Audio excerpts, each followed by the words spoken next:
Amid the sharp clink of crystal glasses in the mansion, my wife adjusted her lover's tie and sneered, "Don't give those documents to him. He's only good for mopping floors. His slow brain couldn't handle numbers like ours." Laughter rippled through the room as they looked at me like a useless man living off her shine. But she didn't know the obedient smile on my lips was already her death sentence. Because the safe I had just opened revealed the truth, the anonymous chairman she had been begging for investment for 10 years was the same foolish husband pouring her wine. This story starts quietly, but it won't leave you unchanged. Before we begin, drop a quick comment. Have you ever had to stay silent about something important, waiting for the right moment to speak? Your perspective might help someone else reading this.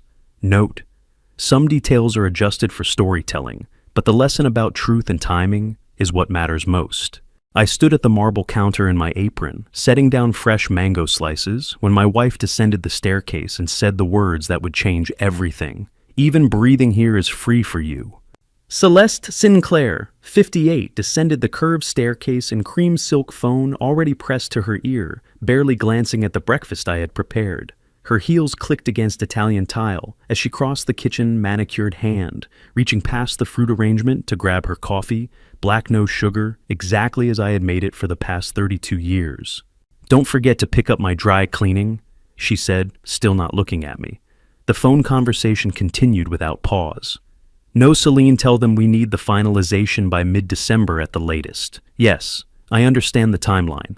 I am Lawrence Sinclair, 60 years old, and I have spent the better part of 3 decades perfecting the art of being invisible in my own home.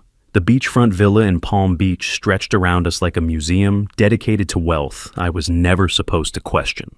Celeste built her healthcare management empire while I kept the household running with the precision of a Swiss watchmaker. That was our arrangement. That was what worked. What time should I have dinner ready? I asked, my voice carrying the practiced tone of a man who had learned when to speak and when to simply exist quietly. "I'll eat at the office. Don't wait up." She left without touching the mango, the perfectly toasted brioche, the soft scrambled eggs I had timed to finish exactly as she descended the stairs. The door closed. The house settled into the particular silence that comes when you are alone in a space built for two. I cleared the untouched breakfast with methodical precision, scraping food into the disposal, rinsing plates, wiping down surfaces until the kitchen gleamed. This was my life. This was normal. The humiliation had become so routine that I barely registered it anymore, just another data point in a marriage that had calcified into performance art somewhere around year 15. My phone buzzed at 8:15. The voicemail icon glowed on the screen. I dried my hands on the kitchen towel and pressed play, expecting a reminder about Celeste's dry cleaning, or perhaps a call from our landscaper. "Mr. Sinclair, this is Teresa Henderson from First Palm Trust Wealth Management. I'm calling regarding the account structure change authorization currently in our system. The file is entering final verification this week, with processing deadline set for 10 business days from today. Please confirm receipt of this notification at your earliest convenience. Our direct line is I listened to the message twice. Account structure change authorization. I had authorized nothing. For 32 years, Celeste had handled our finances with the understanding that my role was domestic supportive, quietly present. I signed what she asked me to sign, nodded when she explained investment strategies in the tone one uses with a child, and maintained the household accounts she allocated to me with careful precision. It was easier that way. It kept the peace. But I had never in 3 decades received a direct call from our wealth management bank about account structure changes. How long does it take for silence to become a weapon, for submission to become a disguise? I set the phone down on the counter and stood very still, listening to the house around me. The grandfather clock in the hallway ticked. Ocean waves crashed against the private beach beyond the terrace. Everything was exactly as it always was, except for the small, cold fact that someone had filed authorization paperwork in my name without telling me.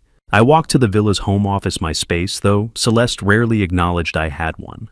The room was smaller than her executive suite tucked into the west wing, where morning light barely reached. I unlocked the filing cabinet in the corner, the one piece of furniture in this entire house that Celeste had never asked about, never searched, never questioned. Inside were documents most house husbands don't keep: corporate formation papers, stock certificates, shareholder agreements from companies.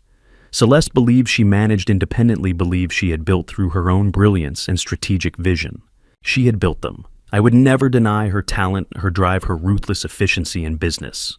But she had built them with capital. I provided on infrastructure I designed, using corporate structures I had established years before we met.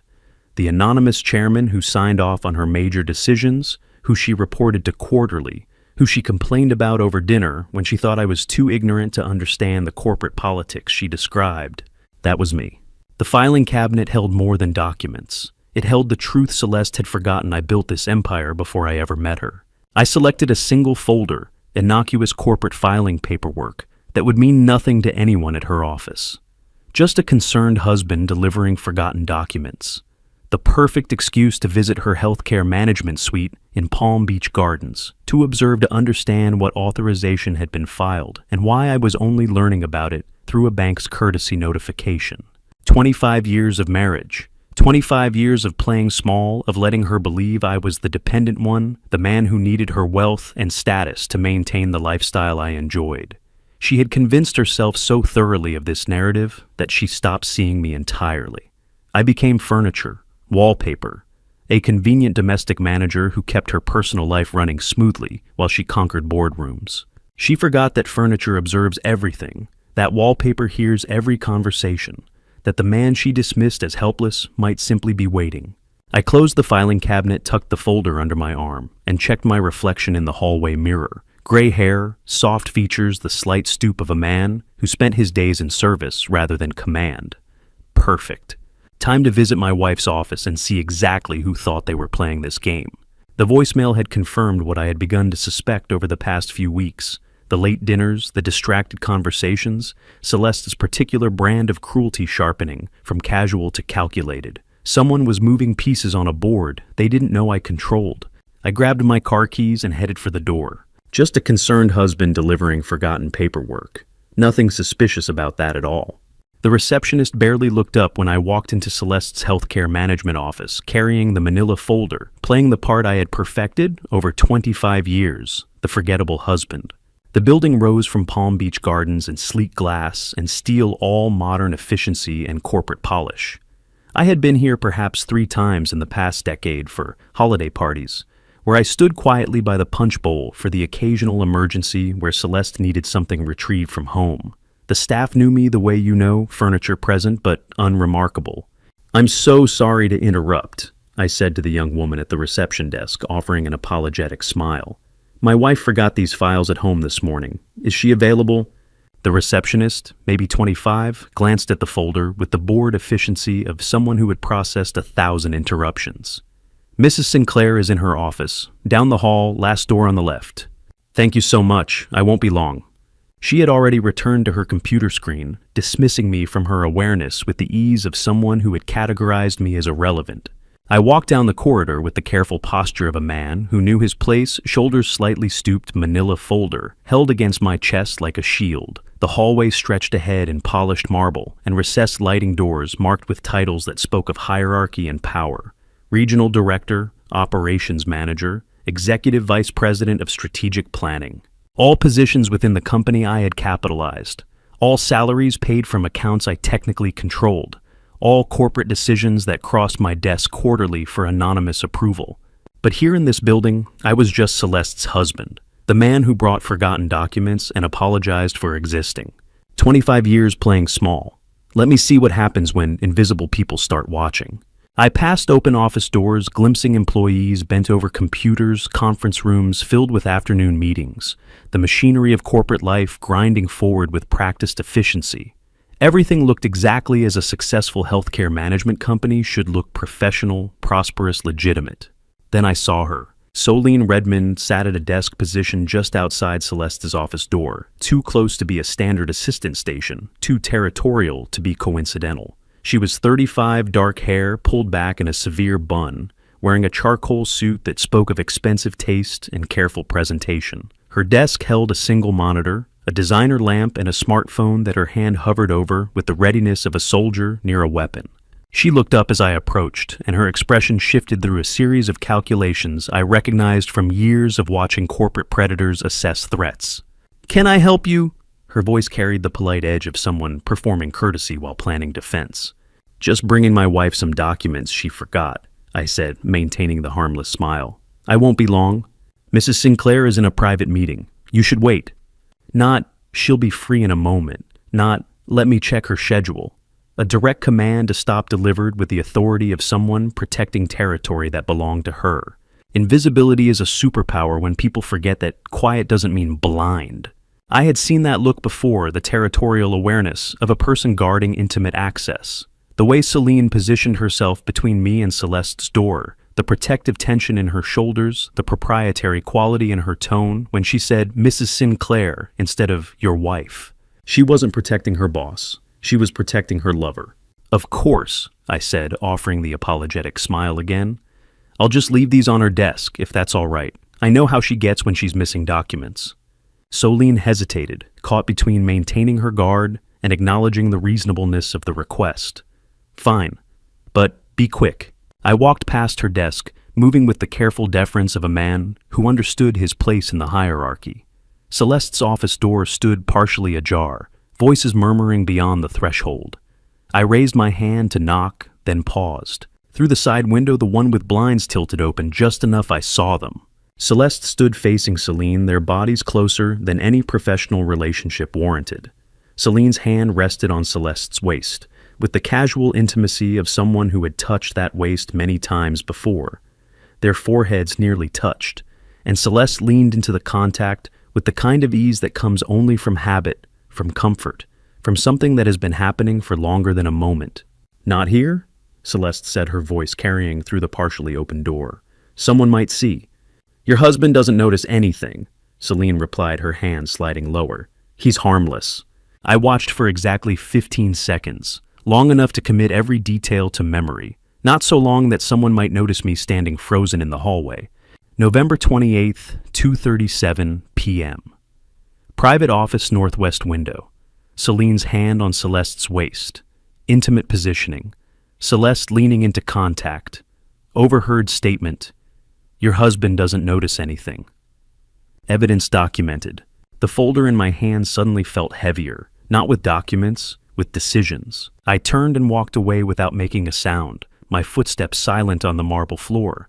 My breathing controlled my expression, carefully neutral. Past Celine's desk, she had returned to her monitor, satisfied that she had established dominance over the harmless husband. Past the conference rooms and office doors and all the machinery of corporate success. The receptionist looked up as I passed. All set. She's in a meeting, I said, still holding the folder. I'll try again later.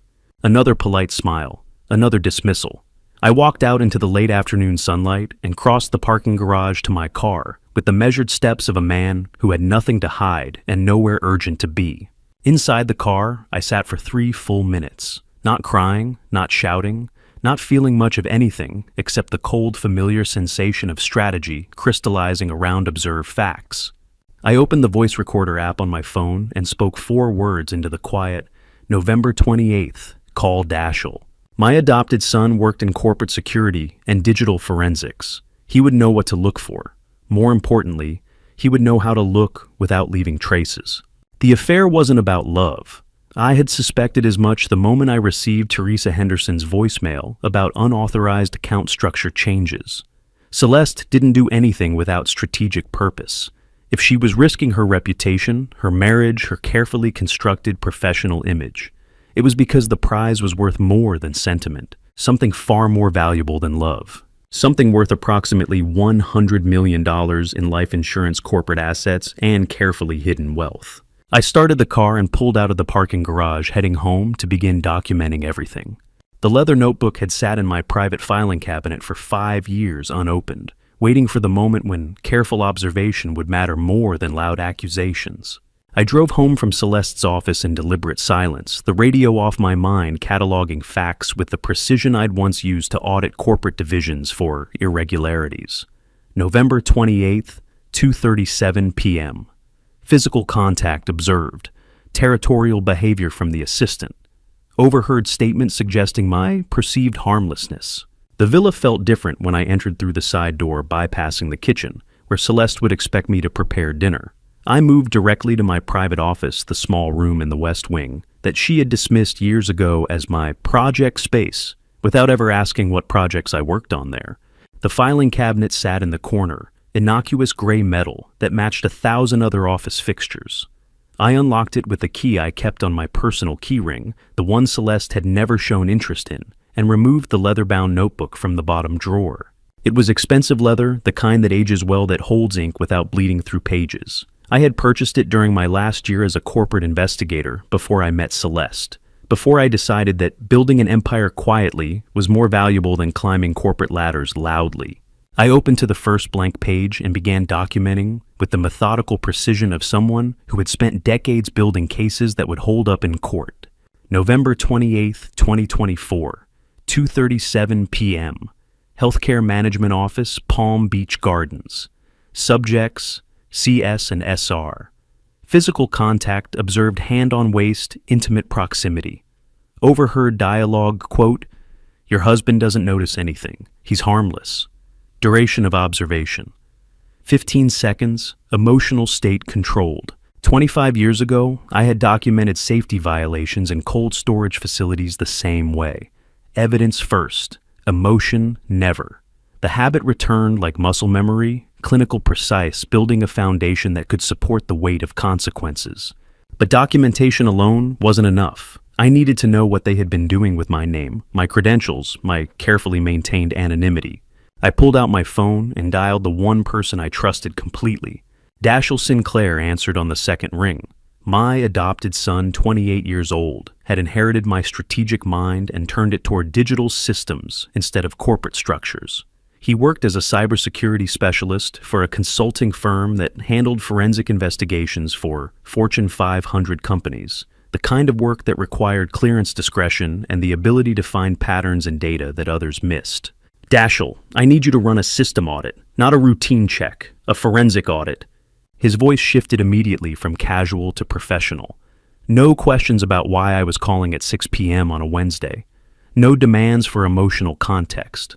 Just the careful focus of someone who understood that when I used that tone, something serious was happening.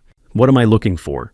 Authentication tampering, secondary accounts, access logs showing midnight activity, and anything filed or authorized using my credentials that I didn't personally approve. A pause. 2 seconds of silence where I knew Dashiell was processing the implications. Corporate accounts too, or just family. Everything. If someone's moving money or changing authorizations, I want timestamps, device, IDs, and IP addresses. Corporate fraud and marital betrayal have one thing in common. They both leave digital fingerprints if you know where to look. "I'll need account numbers and date ranges," Dashiell said, and I heard the sound of a keyboard already clicking in the background. "And authentication protocols, are we talking two-factor biometric or both?" "Both. Primary accounts use fingerprint plus rotating token. Secondary verification requires physical device authentication. Check for any device registrations I didn't personally authorize." Time frame: that past 6 months, but focus on the last 90 days. More keyboard sounds. Dashiell was already working, already pulling up systems, already doing what he did best, finding truth in data that people thought they had hidden. "I'm remoting into the corporate security system now," he said. "Need your admin credentials to access the authentication server logs." I rattled off a 16-character password from memory, the kind of password that Celeste had once laughed at as excessive when she saw me typing it. She thought I was paranoid. She didn't understand that security isn't paranoia. It's planning for the moment when trust becomes a liability. "That's got it," Dashiell said. "Running queries now against access logs. This is going to take a few hours. I'll call you when I find something." "Thank you." "Dad." His voice softened slightly, the professional mask cracking just enough to let concern through. "Should I be worried?" "Yes," I said, "but not about me." He understood. Dashiell never asked why I needed the audit. That's the difference between a son who trusts you and a wife who's been lying for years. I hung up and sat in the quiet of my office, the leather notebook open on the desk, the filing cabinet still unlocked beside me. Outside the window, the sun was setting over the Palm Beach coastline, painting the sky in shades of orange and purple that Celeste would have called beautiful if she'd been here to notice. But she wasn't here. She was still at her office, probably still with Celine, probably still planning whatever they had been planning for the past however many months. I opened my laptop and began cross-referencing dates. The voicemail from Teresa Henderson about account structure changes. The timeline Celeste had mentioned on the phone that morning about finalization by mid-December. The increasing frequency of her late nights at the office over the past 3 months. Patterns emerged. They always do if you look long enough with the right tools. My phone rang. 20 minutes. Dashiell had said it would take hours, but he was calling back in 20 minutes, and the speed of the callback told me he'd found something significant enough that waiting didn't make sense. "Dad, you need to see this." His voice carried the careful control of someone delivering bad news to a client. "Someone's been accessing your accounts at 2 a.m. for the past 3 months, and they're using an authentication device that's definitely not yours." I closed the leather notebook and pulled the laptop closer. "Send me everything." Already compiling the report. "But Dad, this isn't random access. It's systematic. They're checking specific accounts on specific schedules, and they're good at covering their tracks. If I hadn't been looking for authentication device mismatches, I might have missed it." "How good?" "Professional good. Whoever set this up knew what they were doing." The affair was just the surface. Whatever Celeste and Solene were doing, it had been planned for months, executed with precision, and designed to be invisible to someone who wasn't actively looking. But I was looking now, and I was very, very good at finding things people tried to hide. The timestamp log on Dashiell's screen showed 87 unauthorized access attempts across 3 months, every single one, occurring between 200 and 2:47 a.m., the hours when I had always slept most deeply. Dashiell had sent the screen share link at 8:30 that morning, and now I sat watching evidence compile into an undeniable pattern. Red markers indicated login events, blue showed account modifications, yellow highlighted notification setting changes. Every access happened between 2 and 3 a.m., Dashiell said, using the professional detachment he reserved for client presentations. Notification settings changed to silent on all primary accounts. Email alerts suppressed. SMS confirmations redirected to a secondary number. The cursor moved across the screen, highlighting specific entries. Someone knew your sleep schedule. They knew exactly when you wouldn't be checking your phone, when you wouldn't notice login confirmations. "The secondary account," I said. "What permissions does it have?" Dashiell pulled up another window, scrolling through authorization hierarchies. "It's full beneficiary change authority, and it's been active since May. Dad, this wasn't opportunistic. This was planned. They've been building infrastructure for 6 months. 6 months of midnight theft while I slept 15 feet away. IP addresses. Most traced to locations you've never visited. Coffee shops in Boca Raton. A business center in West Palm. One hotel lobby in Fort Lauderdale. All public Wi-Fi networks with no security cameras. Professional, careful, planned. And the authentication device. Spoofed.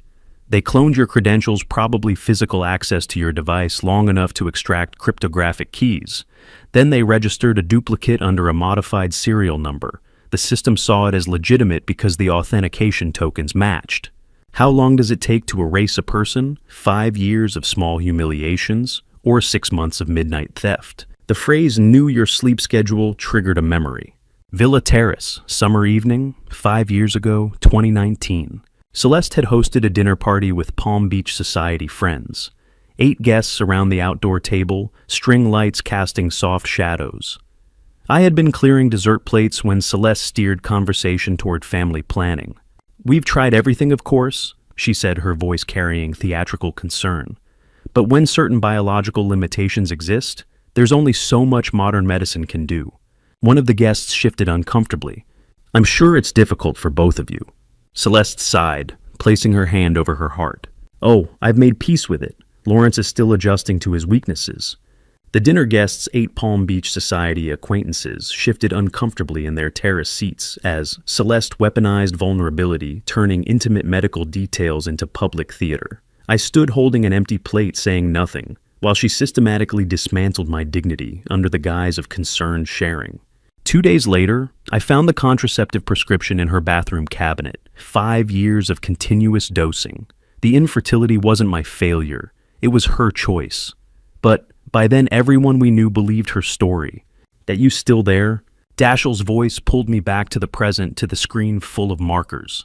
"The infertility story," I said slowly. "She told everyone it was my fault. But I found medical records 3 years ago. She was taking contraceptives the entire time. Silence. Then Dashiell's voice, quieter now. And why would she do that? Same reason she's doing this now. Make me feel weak. Make me feel dependent. Make everyone believe I'm less capable than I actually am. Then make me disappear. The medical records I'd found 3 years ago hadn't been a shock. They'd been confirmation that I'd been right to stop trusting my own memory of our marriage. The pattern crystallized. Public humiliation disguised as sympathy. Private manipulation of medical reality. Digital theft conducted while I slept. Every tactic served the same goal: systematically erode my identity until there was nothing left to defend. Celeste had been practicing erasure for years. The midnight access logs weren't new behavior. They were just the financial version of what she'd been doing psychologically since the beginning. "What do you need from me?" Dashiell asked. "Everything you can find. Access logs, IP, addresses, device signatures, timestamp correlations. I want a forensic report that would hold up in court. You're going to confront her. Eventually, but not until I understand the complete scope." Dashiell's voice shifted, and I heard the tone that meant he'd found something else.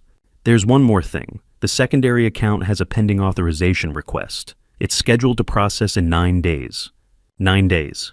I pulled up my private files, the encrypted ones Celeste didn't know existed. Corporate structure documents, trust agreements, insurance policies. And there it was. Key person life insurance policy. Coverage amount $100 million. Original beneficiary Dashiell Sinclair as primary heir. Pending beneficiary change request. Processing deadline December 7th.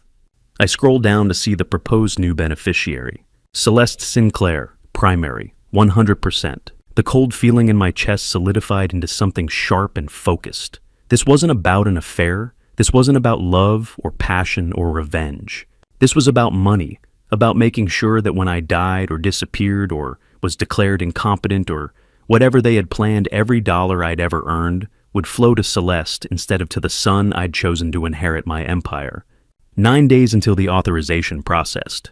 9 days to decide whether to confront immediately or build a case so airtight that confrontation became unnecessary.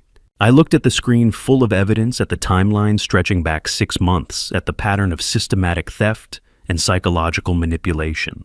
Celeste thought she was erasing me. She had no idea she'd been leaving evidence the entire time. The manila envelope had been filed under medical resolved for 3 years, sealed with tape I'd placed there myself, the day I decided some truths were too painful to keep reviewing. 9 days until the insurance beneficiary change processed.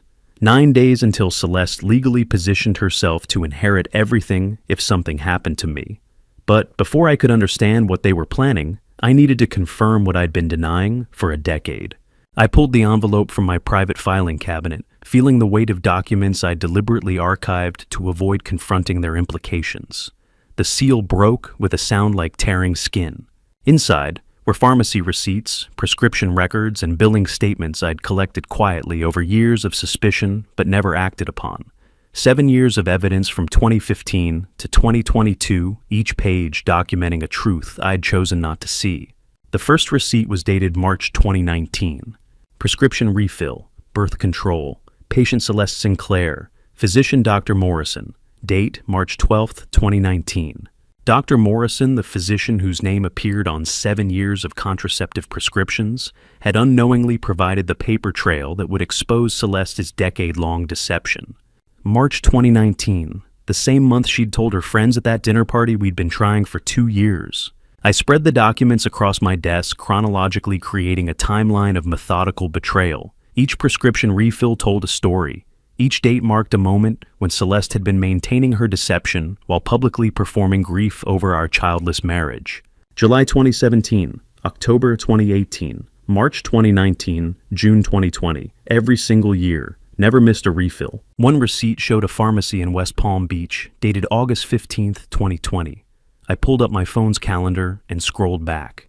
2 days before that prescription, Celeste had sat across from me at breakfast and said, "We should stop trying and accept reality."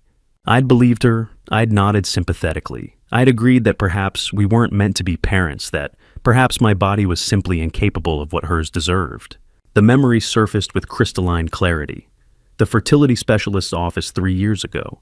modern furniture, abstract art on the walls, a desk between us and Dr. Reynolds, who specialized in unexplained infertility. Celeste had cried, real tears streaming down her face as Dr. Reynolds explained that sometimes despite testing, despite treatment, despite everything medicine could offer, conception simply didn't happen.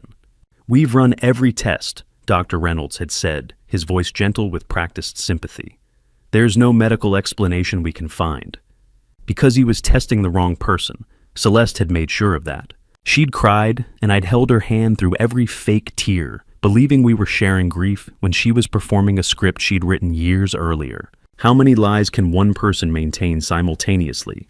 Turns out the answer is as many as it takes to steal a fortune. I pulled another document from the envelope. Pharmacy billing statement from 2016 showing 3 refills that year, each one filled at a different location across Palm Beach County, Boca Raton, Jupiter, West Palm Beach. Never the same pharmacy twice in a row. Never anywhere I might accidentally encounter the pharmacist. Always when I was traveling for business. I cross-referenced the prescription dates against my old calendars, the ones I kept digitally backed up out of corporate habit. Every single refill coincided with a trip. Chicago, New York, Los Angeles. She'd timed them perfectly. "I knew," I said to the empty office. Some part of me always knew. I just didn't want to believe my own wife was that calculating. But the evidence didn't lie. The receipts didn't perform. The dates didn't manipulate. I sat back in my chair looking at the chronological spread of documents. This wasn't random cruelty. This wasn't even about not wanting children. This was strategic psychological warfare. The pattern was clear, now laid out in pharmaceutical paper trails and billing codes. Make me feel defective. Make me feel dependent. Make me question my own adequacy. Erode my confidence year by year until I accepted the role she'd assigned me. The house husband who contributed nothing, who needed her wealth, who existed at her discretion. And now, with a decade of groundwork laid, she was executing the final phase. The midnight account access, the forged authorizations, the insurance beneficiary change that would transfer everything I'd built to the woman who'd spent 10 years making me feel like I'd built nothing. The worst part wasn't the lying, it was the crying. She'd cried in that fertility specialist's office, and I'd held her hand through every fake tear. I pulled out my phone and began photographing every document, every receipt, every prescription record, every billing statement, clinical documentation of systematic deception. Nick, 10 years. I said, the words landing in the quiet like stones dropped in deep water. She's been doing this for 10 years, making me feel like the problem while she systematically positioned herself to take everything. But she'd forgotten one thing. I hadn't built a $500 million company by ignoring evidence. I'd built it by finding patterns, documenting irregularities, and acting on facts rather than feelings. The house husband facade wasn't something that just happened. She'd engineered it, year by year, humiliation by humiliation, prescription by prescription. But facades cut both ways. She thought she was married to a passive dependent man who'd accepted his role as decorative spouse. She had no idea she was married to someone who'd spent 30 years building forensic cases against corporate criminals. I opened my phone's contact list and scrolled past Dashiell's name to someone I hadn't called in 5 years. Gerald Carpenter, private investigator, former FBI Financial Crimes Division. The kind of investigator who didn't follow cheating spouses into hotel rooms. He followed money trails into offshore accounts. Because whatever Celeste and Celine were planning, it went deeper than an affair and a forged signature. The affair was camouflage. The intimacy was distraction. The real crime was financial, and it had been in motion for months, maybe years. I needed to know how deep the fraud went. I needed to know who else was involved. I needed to know every account, every authorization, every piece of the scheme Celeste thought she'd hidden. And I needed to know it before December 7th. I pressed call and waited for Gerald Carpenter to answer. Time to see what else she'd been planning while I slept. Marcus Holloway answered on the 4th ring, his voice carrying the same careful neutrality I remembered from the corporate fraud case 5 years ago. "The Lawrence Sinclair," I said. "I need your services again." Been a while. No surprise in his tone. Marcus Holloway, the private investigator I'd used 5 years ago to expose financial fraud at a competitor's cold storage facility, specialized in following money trails, not adulterous spouses. "What kind of case?" Financial fraud, probably insurance fraud, possibly something worse. Time frame, 8 days. There's a beneficiary authorization processing on the 7th. I need to know who they're working with before it goes through. A pause, the sound of a pen clicking. My wife, her assistant, possibly others. I'm not paying you to photograph hotel rooms. I need you to follow the money, bank statements, business meetings, anyone they're consulting about financial structures. Understood. Marcus's voice shifted into the professional register I remembered. You're building a fraud case, not a custody case. I'll need account numbers, known associates, typical schedule patterns. I spent the next 20 minutes providing details. Celeste's office location, Celine's vehicle registration, the insurance policy number Dashiell had identified in the pending authorization queue. Marcus took notes with the efficiency of someone who'd done this 1,000 times. One more thing, I said. Whatever you find, I want documentation that would hold up in court or a boardroom. Timestamps, witnesses, paper trails. Always do. He paused. Lawrence, if this is what I think it is, insurance beneficiary fraud with an 18-day processing window, you're not just looking at civil court. You're looking at felony territory. I know. Good. I'll be in touch. The line went dead. I sat in my office for a long moment, looking at the medical evidence still spread across my desk. Then I gathered it, carefully photographed every page one more time for backup, and filed it away in the locked cabinet. Time to play the role Celeste expected. 2 days passed with me maintaining the house. Husband facade perfectly. I cooked meals with the precision she'd come to expect. I ran errands. I picked up her dry cleaning without being asked. I asked polite questions about her day, and accepted evasive answers with the patience of someone who'd never learned to demand better. The difference between a jealous husband and a corporate strategist: one hires someone to catch them in bed, the other hires someone to catch them signing contracts. Celeste grew slightly more confident. I could see it in the way she moved through the villa, the way she checked her phone less carefully, the way she smiled when she thought I wasn't looking. She was winning, or she thought she was. On the morning of December 3rd, an encrypted email from Marcus arrived with the subject line, "Financial activity confirmed." I waited until Celeste left for the office before opening it. The report began with a timeline. December 1st. Subject 1. Celeste and Subject 2. Celine met at healthcare office, departed together at 6:30 p.m. December 2nd. Subjects met at upscale restaurant on Worth Avenue, Palm Beach, 7 p.m. Third party present. Then came the photographs. Time-stamped, geotagged, taken from a distance with the kind of telephoto lens that captured detail without proximity. Celeste and Celine sat at an outdoor table, white tablecloth, catching the evening light, palm trees swaying in the background. Worth Avenue's designer boutiques visible across the street. But they weren't alone. Seated across from them was a man in his 50s wearing an expensive suit, the kind of tailored precision that spoke of serious money and professional credibility. Business cards lay on the table between them, documents spread across the white cloth, close enough to be readable if you knew what to look for. Marcus's caption identified him, Gerald Carpenter, 56 senior insurance consultant, specializing in high net worth life insurance policies and estate planning.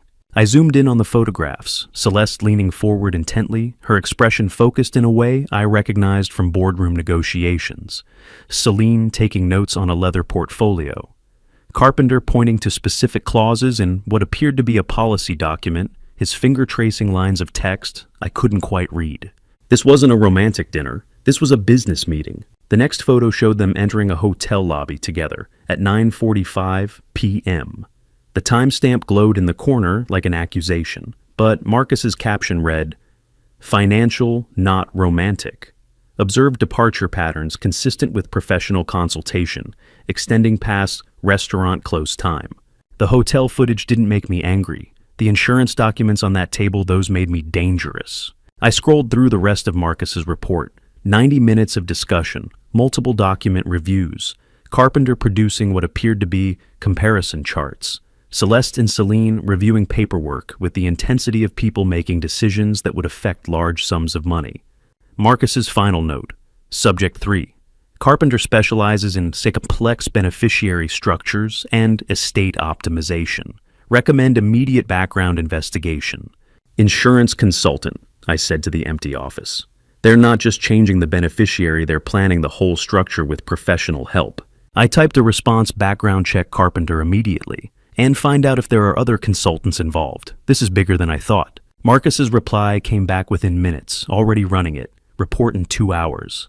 I stood and walked to the window, looking out at the Palm Beach coastline. Somewhere out there, Celeste was sitting in her office, probably congratulating herself on how smoothly everything was progressing, how her harmless house husband suspected nothing, how the insurance consultant was helping them optimize the structure, how 8 days from now, everything would be in place. She had no idea I was building a case file. 2 hours later, Marcus sent the background report. Gerald Carpenter, 28 years in high net worth insurance, specializing in complex beneficiary structures and estate optimization. Licensed in Florida, New York, and California. Clean record. Professional credentials impeccable. But buried in the third paragraph was a detail that made my blood run cold. Carpenter had been investigated twice by insurance regulatory boards for facilitating questionable policy transfers, where the insured party died within 18 months of the beneficiary change. Both cases closed due to insufficient evidence. No charges filed, no professional sanctions. But the pattern was there. Insured party dies, new beneficiary collects. Carpenter collects his consultant fee. Everyone walks away clean, except the person in the ground. I read the paragraph 3 times, committing every word to memory. Then I typed 3 words back to Marcus find Celine's history. The insurance policy document Marcus forwarded was 127 pages long, but I only needed to read page 3 to understand that my wife wasn't planning a divorce, she was planning a funeral. Marcus's email had arrived at 2 p.m. with the subject line, "Complete policy documentation attached. Review beneficiary change structure immediately." I opened the file and began reading. Key person life insurance policy. Coverage amount, $100 million. Established to protect the cold storage empire's continuity in case of the death of the primary shareholder and operational director. Current beneficiary structure, corporate trust administered by Lawrence Sinclair with disbursement protocols designed to ensure business continuity and employee protection. That was the policy I remembered establishing 15 years ago. Back when I was still actively running operations, before I decided that building wealth quietly was more valuable than building a public reputation. Then I scrolled to the proposed changes. Pending authorization. Processing deadline. December 7th, 2024. New beneficiary Coastal Holdings Group, LLC, registered Delaware Corporation. Managing member, Celine Redmond. Secondary member, Celeste Sinclair. I read it twice. Celine wasn't just Celeste's lover. Celine wasn't just her accomplice. Celine controlled the entity that would receive the payout. Marcus's note appeared in the margin. Your wife isn't even the primary. Celine Redmond controls the entity. Coastal Holdings Group, created May 15th, 2024. Same month, Daschle found that secondary account. They've been building the infrastructure for 6 months. 6 months of planning, 6 months of midnight access, 6 months of positioning Celine as the one who would actually control the money when the time came. They're not splitting my money, I said to the empty office. They're taking all of it and cutting me out completely. But the beneficiary change was just structure, just paperwork. I pulled up Marcus's background report on Gerald Carpenter and began cross-referencing dates.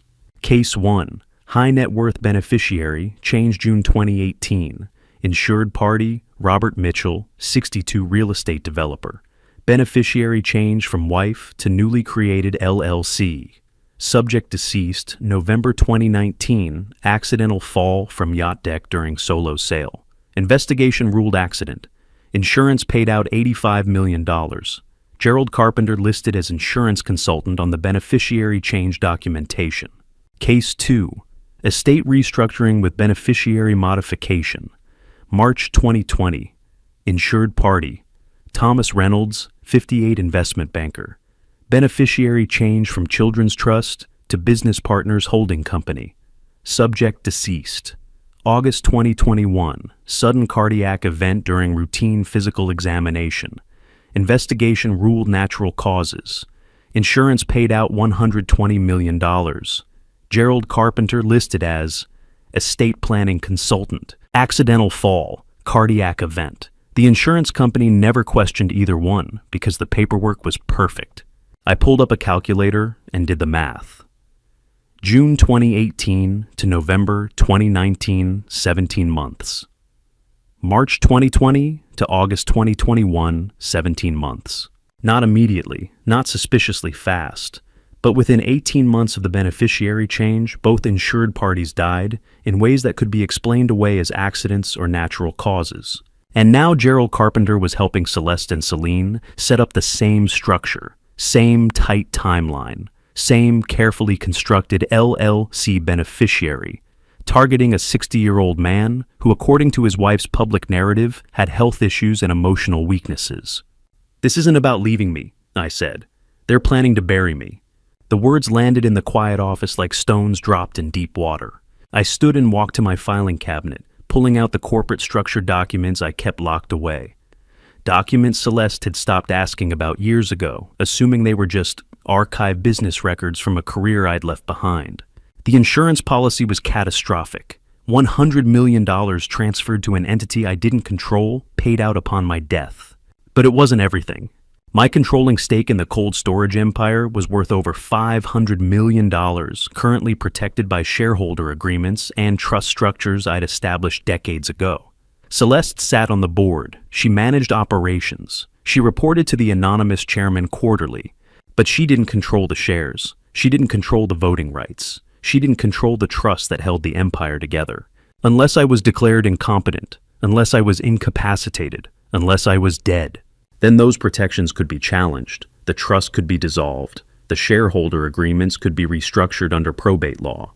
And whoever controlled my estate, whoever was listed as beneficiary on the insurance policy that would fund the legal battles, would have the resources to seize everything. Insurance, $100 million. I said, mapping it out on paper. Controlling stake, $500 million. Combined liquid assets, another $200 million. They're not planning to take a piece. They want the entire empire.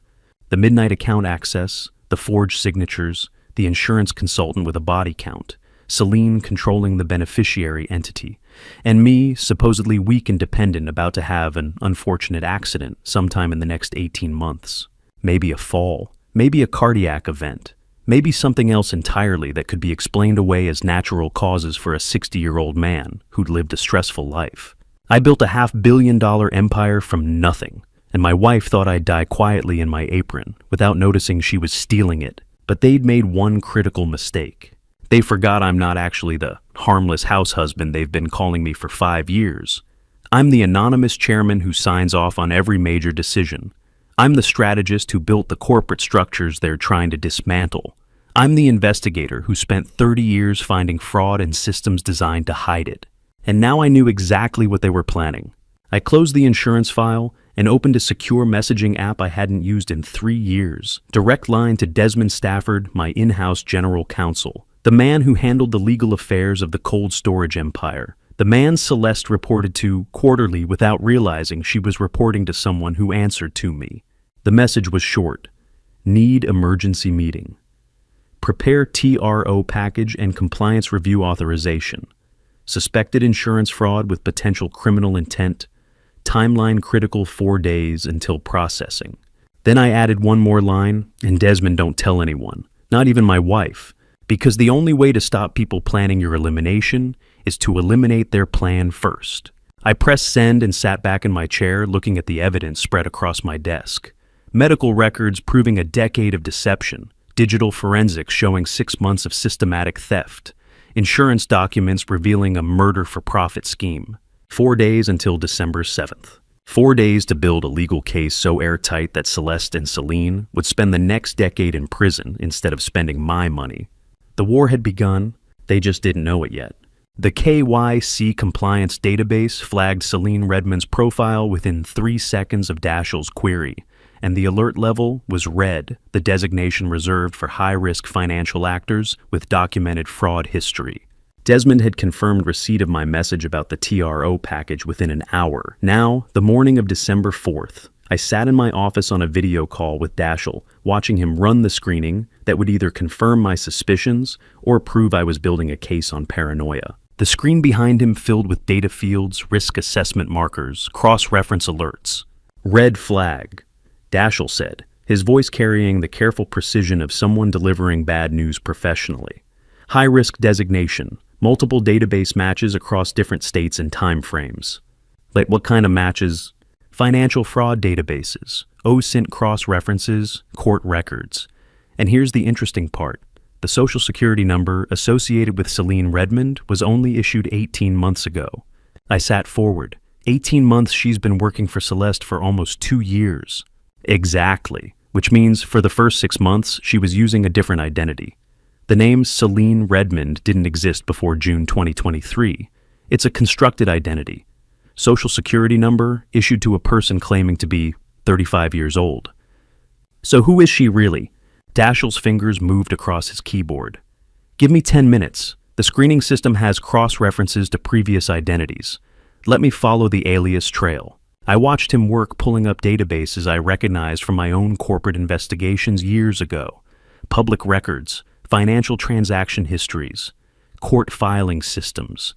The digital paper trail that people think disappears when they change names, but actually just gets buried under new data.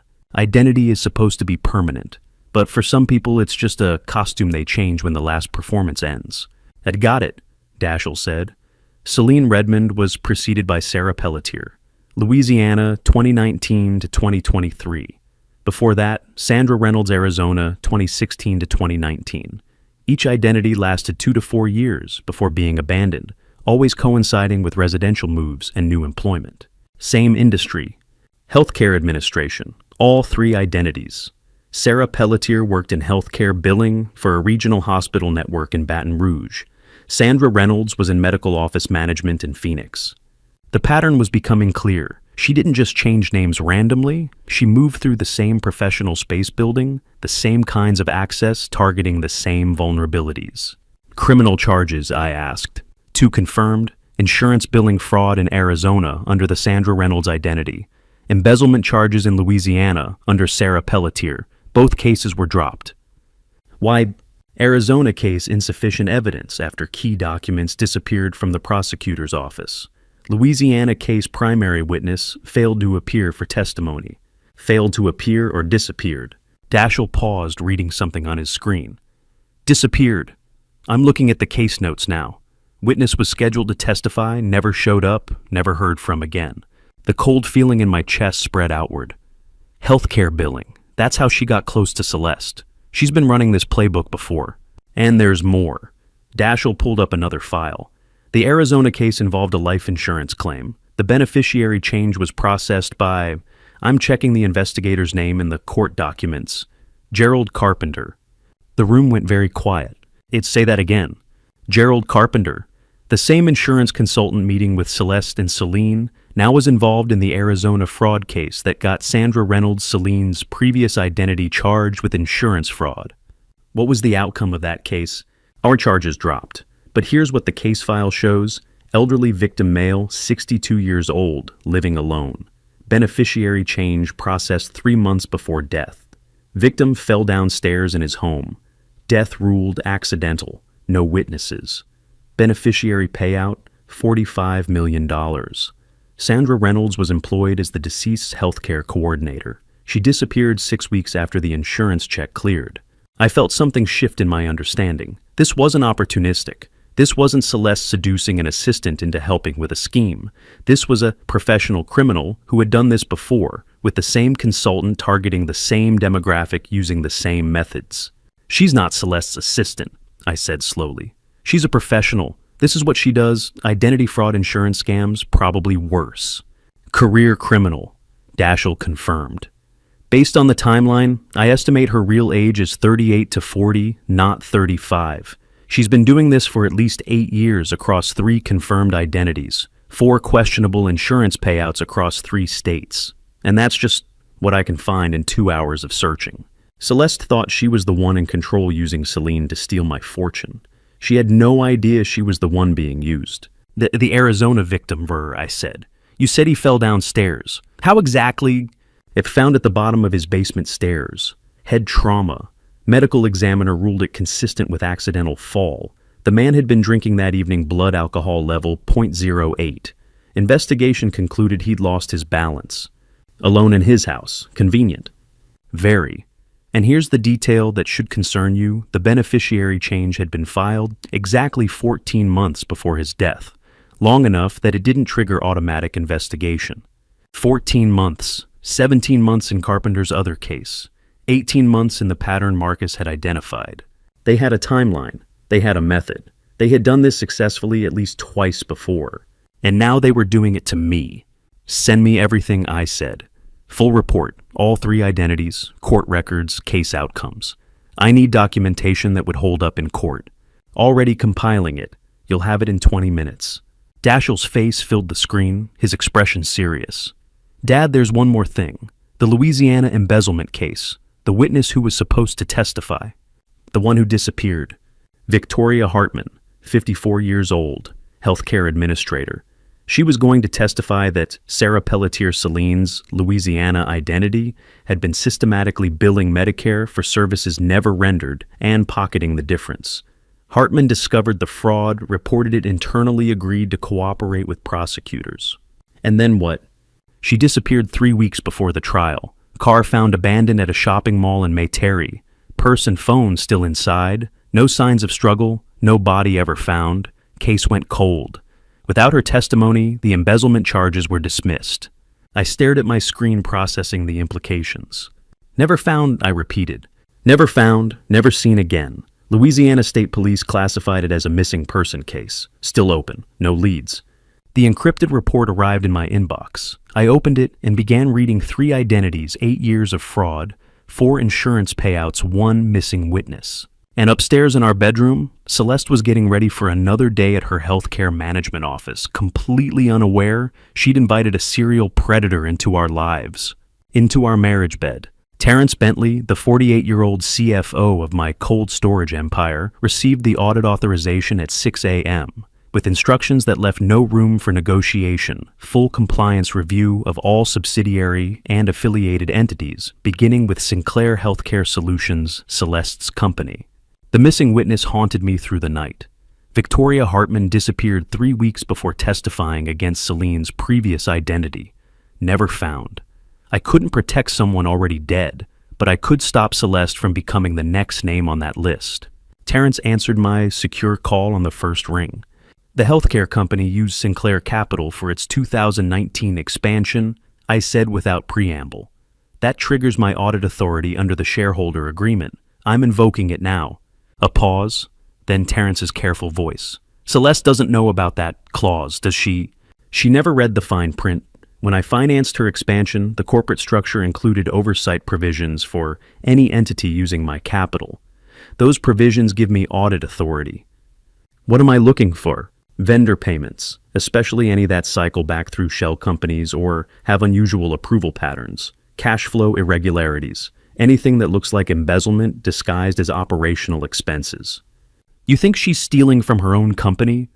I think someone is, and Terrence, keep this completely confidential.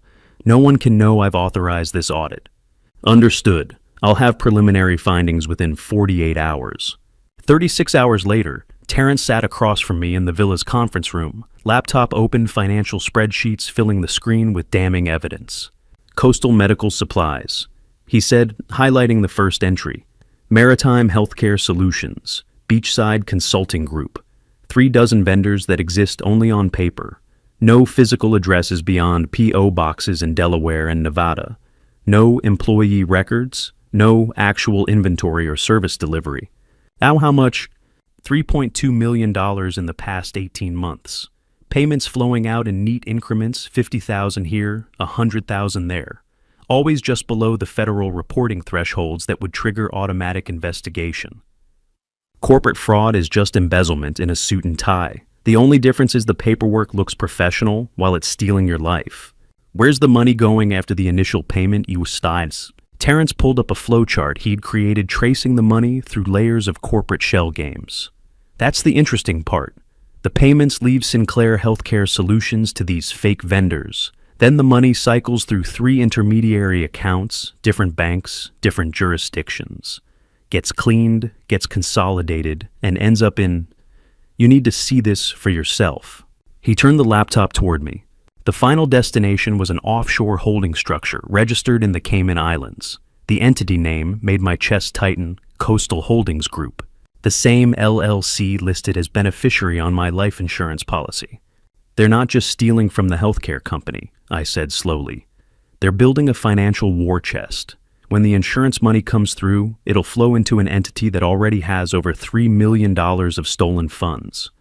And there's more. Terrence spread transaction records across the conference table, each page marked with highlighter. Half of these fraudulent vendor payments bear electronic approval signatures, in your name. I went very still. Show me. He pulled up the authorization documents, payment approvals for fake vendors, each one stamped with the electronic signature protocol that supposedly verified my identity. Same authentication pattern, same device metadata. Documents I'd never seen. Authorizations I'd never given. All carefully backdated to make me appear complicit in a multi-million-dollar fraud scheme that had been running for over a year.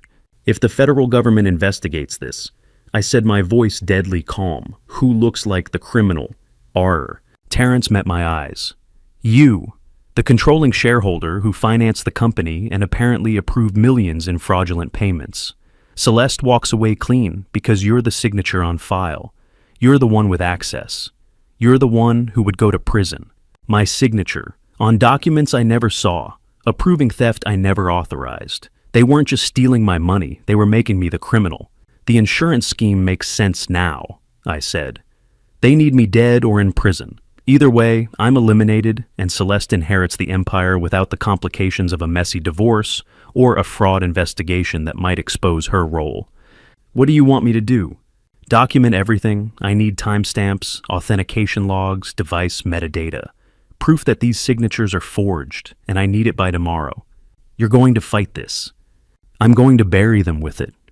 Terrence began gathering the documents.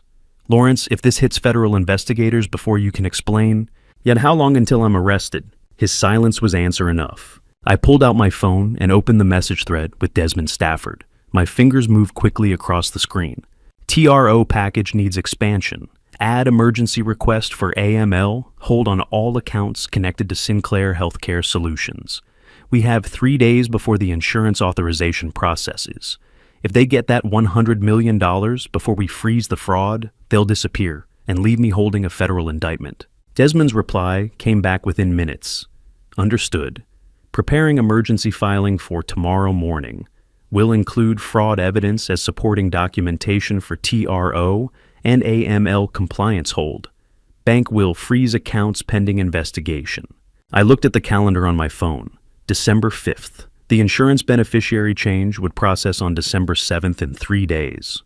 3 days to stop a murder-for-profit scheme. 3 days to prove I was being framed for fraud. 3 days to protect myself, my empire, and possibly even Celeste from a serial predator who had done this before and would do it again. I stood and walked to the window, looking out at the Palm Beach coastline. Somewhere in this city, Celeste and Celine were congratulating themselves on how smoothly their plan was progressing. How the harmless house husband suspected nothing. How 3 more days would put everything in place. They thought they were almost finished. They had no idea I'd been building a case file that would send them to prison for the next 20 years. The war wasn't coming. It was already here. Desmond Stafford arrived at the villa within an hour, his briefcase containing the kind of legal documents usually reserved for corporate espionage cases and federal criminal defense. 3 days until December the 7th. 3 days until the insurance authorization processed and I either stopped a murder-for-profit scheme or became its victim. But first, I had to survive being framed for the fraud that was funding it. Desmond spread documents across the conference room table while Terrence pulled up financial records on the wall-mounted screen. The fraud structure revealed itself in clinical detail, elegant in its cruelty. If you walk into the FBI right now and claim fraud, Desmond said, his 52 years as a corporate attorney, evident in the careful precision of his words, they'll arrest you on the spot. Your signatures are on everything. The authentication logs show your credentials. The shell companies trace back to accounts in your name. I stared at the evidence that would condemn me. My electronic signature on vendor approvals I'd never seen. My authentication device authorizing payments I'd never made. Corporate registration documents listing me as beneficial owner of entities I'd never heard of until yesterday. But I can prove the signatures are forged," I said. Daschle found the device spoofing evidence. Technical evidence takes months to validate in court. Forged signatures look real on first review. You'd be indicted before you could prove innocence. The trap was perfect. If I reported the fraud, I became the criminal. If I stayed silent, they stole everything. Either way, Celeste and Celine walked away while I burned. Terrence pulled up another screen showing the money flow. The shell companies Coastal Medical Supplies, Maritime Healthcare Solutions, Beachside Consulting, they're all registered using your personal information. Social security number, date of birth, residential address. On paper, you created them. That's how identity theft. But proving it requires demonstrating you had no access to the systems used for registration. That takes time we don't have. Daschle joined via secure video conference, his face appearing on the screen behind us. "I've been building the counter-evidence," he said. "For every forged signature, I'm documenting your actual location with time-stamped proof. Security footage, credit card transactions, witness statements."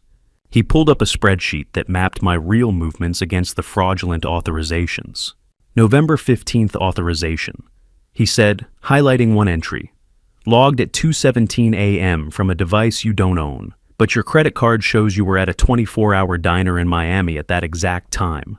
Receipt security footage server, who remembers you. Physical impossibility for you to be in two places at once." Terrence added another layer. "The shell company registrations list you as owner, but the incorporation documents were filed electronically using an IP address in Boca Raton, 50 miles from the villa.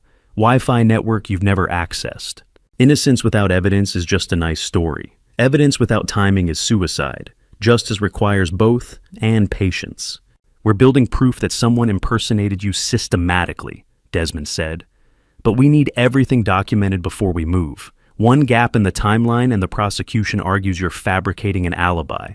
"That's how long?" 48 hours to compile everything airtight. Maybe less if Daschle can accelerate the digital forensics.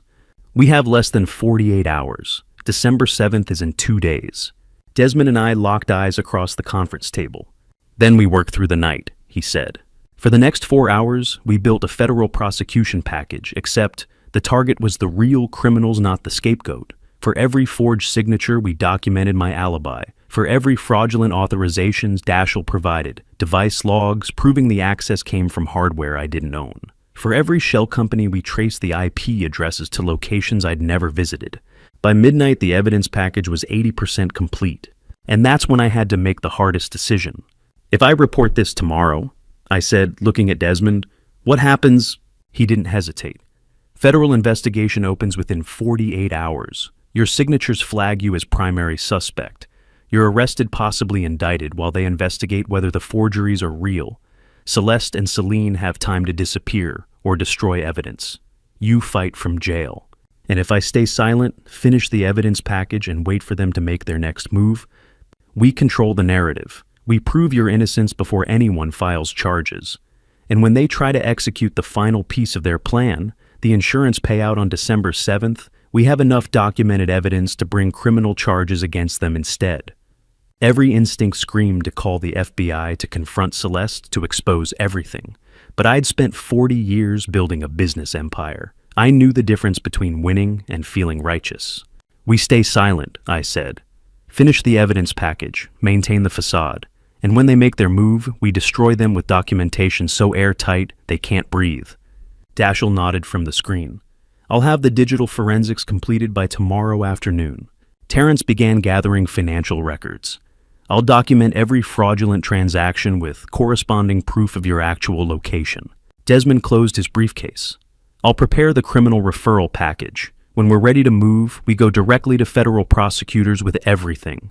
They'll see immediately who the real criminals are." At 1 a.m., I walked Desmond to the door. He carried 3 encrypted drives containing copies of everything: insurance fraud, identity theft, embezzlement, forged signatures, the complete criminal conspiracy. "How long do we have?" I asked. Desmond checked his watch. "December 7th is in 2 days. They need your signature on something to finalize the insurance transfer, which means Celeste is going to start pushing paperwork very soon." As if on cue, my phone buzzed. Message from Celeste. "Can we talk tomorrow? Some financial documents need your signature. Nothing urgent, just routine. I showed Desmond the screen. His expression said everything the endgame had begun. Don't sign anything, he said. Not until we know exactly what it is. One signature on the wrong document and they have everything they need. And if I refuse, then they know you're onto them. They'll either accelerate their timeline or cut their losses and run. So I have to appear willing without actually signing. Exactly. Play the oblivious husband one more time. Stall, ask questions, buy us the time to finish building the case. I looked at Celeste's message again. Nothing urgent, just routine. The same word she'd used to dismiss me for 32 years. But this time, I knew exactly what routine meant. It meant the authorization that would make me worth more dead than alive. It meant the signature that would finalize my elimination. It meant tomorrow morning I'd have to sit across from my wife and pretend I didn't know she was planning my murder. I was rinsing breakfast dishes when Celeste appeared in the kitchen doorway, her arms cradling 3 manila folders like precious cargo. 2 days had become one. December 6th, 24 hours until the deadline. 24 hours to maintain the facade while Desmond and Dashiell finished building the evidence package that would save me from prison or prove insufficient to stop my arrest. Lawrence, darling. Celeste said, her voice honey sweet, but her eyes sharp as broken glass. We have some family paperwork that needs your signature. The water continued running over my hands, but I'd stopped moving. After everything Desmond had shown me, the forged documents, the conspiracy timeline, the theft in motion, this moment felt inevitable. She crossed the kitchen and set the folders on the granite island between us, her manicured fingers arranging them just so. It's nothing complicated. She continued sliding the top folder toward me. Just routine estate planning updates. You trust me to handle these things, don't you? Oh, verband, onsterudalixed. The question hung in the air like a trap waiting to spring. I dried my hands, slowly buying seconds to compose my face into the expression she expected, mildly confused, eager to please, never questioning. Estate planning, I said. I thought we updated everything last year. Minor adjustments. She opened the first folder, revealing documents that looked professionally prepared, perfectly legitimate. Beneficiary confirmations, trust structure updates, nothing that affects our daily lives. She'd brought an expensive pen Mont Blanc, the kind she used for important signatures, placed my coffee beside the folders, created the perfect signing environment. I could see the insurance authorization buried in the second folder, camouflaged between what appeared to be standard trust amendments. Should I read through everything? I asked, reaching for my reading glasses with hands that I let tremble slightly. Playing the role, the aging house husband who needed guidance. Of course, if you want to. Her smile didn't reach her eyes. Though it's quite technical, legal language. You know how these attorneys write nobody can understand it without a law degree. I picked up the first document, scanning lines of dense text. That's when she touched my hand. The gesture was gentle, affectionate, her fingers warm against mine. And suddenly, I was 15 years ago, standing in this same kitchen after my father's funeral. Celeste touching my hand exactly like this, her voice carrying the same manufactured warmth as she'd convinced me to sign power of attorney documents. The smell of jasmine from her perfume, the temperature of her fingers, the precise cadence of her voice saying, "I'll handle everything, darling. You just need to sign." The memory hit with visceral clarity, and I understood this wasn't new behavior. This was a pattern I'd been too trusting to see. I pulled my hand back, making it look like I needed to turn the page. "Take your time," Celeste said, but her tone had shifted slightly, impatience bleeding through the sweetness. I read slowly, deliberately, each paragraph taking longer than necessary. "Lawrence," her voice carried a new edge. "We've been married 32 years. I've always handled the complicated financial matters to protect you from stress. This is about securing our family's future, Dashiell's inheritance. Guilt, the first manipulation tactic deployed." "I know," I said, still reading. "I just want to make sure I understand what I'm signing." "Are you feeling all right lately?" she asked, and now concern coated the words like honey over poison. "You seem more anxious than usual. Maybe we should have Dr. Morrison check if your medication needs adjusting." Shame, suggesting my caution indicated mental decline. "I'm fine," I said, just being thorough. "Thorough is good, but paranoid isn't healthy." She leaned closer. "You're not having one of your episodes, are you? Where you start imagining things that aren't real. Gaslighting, making me doubt my own perceptions." I set down the first document and reached for the second folder, the one containing the insurance authorization. "Actually," I said, letting confusion color my voice. Maybe I should have Desmond look at these first, just to be safe. Celeste's expression froze for a half second, before the smile returned. Desmond, our attorney. For routine estate planning, Davour. You said it was technical. He could explain it better than I could understand it. Lawrence. Now frustration bled through completely. Celine spent hours organizing these documents as a favor to us. It would be embarrassing to tell her we're not signing after all her work. Manipulation through social obligation. I looked at my wife, really looked at her, and felt something inside me shift and die. What I'd thought was residual love, what I'd mistaken for nostalgia, simply evaporated. The woman before me wasn't the partner I'd married 32 years ago. She was a stranger wearing a familiar face. Every sweet word was calculated violence. Every gesture was performance. This wasn't betrayal I was witnessing. It was the unveiling of what had always been there. And the clarity rather than anger became my armor. She sees a man who spent decades managing the household while she built her career. She sees someone who's never questioned her financial authority, who's soft-spoken and compliant, whose hands shake slightly as he reaches for his reading glasses. She sees someone she's completely underestimated, someone she believes she's already beaten. But she's wrong. These need to be filed by tomorrow, Celeste said, then caught herself. Her eyes widened slightly. Tomorrow? I asked, injecting innocent confusion into my tone. Why is there a deadline for estate planning documents? She scrambled. Tax year filing requirements. End of fiscal quarter. You know how these things work. I didn't point out that estate planning had nothing to do with quarterly tax filings. Let me think about it, I said instead. Maybe after lunch. My hands are cramping from the gardening yesterday. Celeste's jaw tightened, the mask slipping further. Of course, she said, gathering the folders with barely concealed frustration. We'll revisit this afternoon. She left the kitchen heels clicking against tile, the unsigned documents clutched against her chest, like ammunition she'd failed to use. I'd bought one more day, but I knew with absolute certainty now December 7th was her deadline, and she was more desperate than she'd been letting on. That evening, as I was preparing dinner, my phone buzzed. Message from Terrence Bentley. Urgent. Electronic signature authorization processed through accounting this morning. Your credentials, not your approval. They've already submitted it. December 7th filing confirmed. Call me now. My hands froze over the cutting board knife suspended midair. Behind me, I heard Celeste's footsteps descending the stairs. Darling, her voice called out bright with false cheer. No need to worry about those papers anymore. I took care of everything for us. I turned off my phone screen before Celeste could see the message, the knife still trembling in my grip. She entered the kitchen with the confidence of someone who'd already won, heels clicking against tile, smile bright with false warmth. And darling, no need to worry about those papers anymore, she said, pouring wine. I took care of everything for us. I set down the knife, carefully turning to face her with mild confusion and gratitude. You took care of it. You looked so stressed this morning. I signed them for you, saved you the trouble. She sipped her wine, watching me. Sometimes a wife just has to step in and handle things. You signed for me. How does that even work?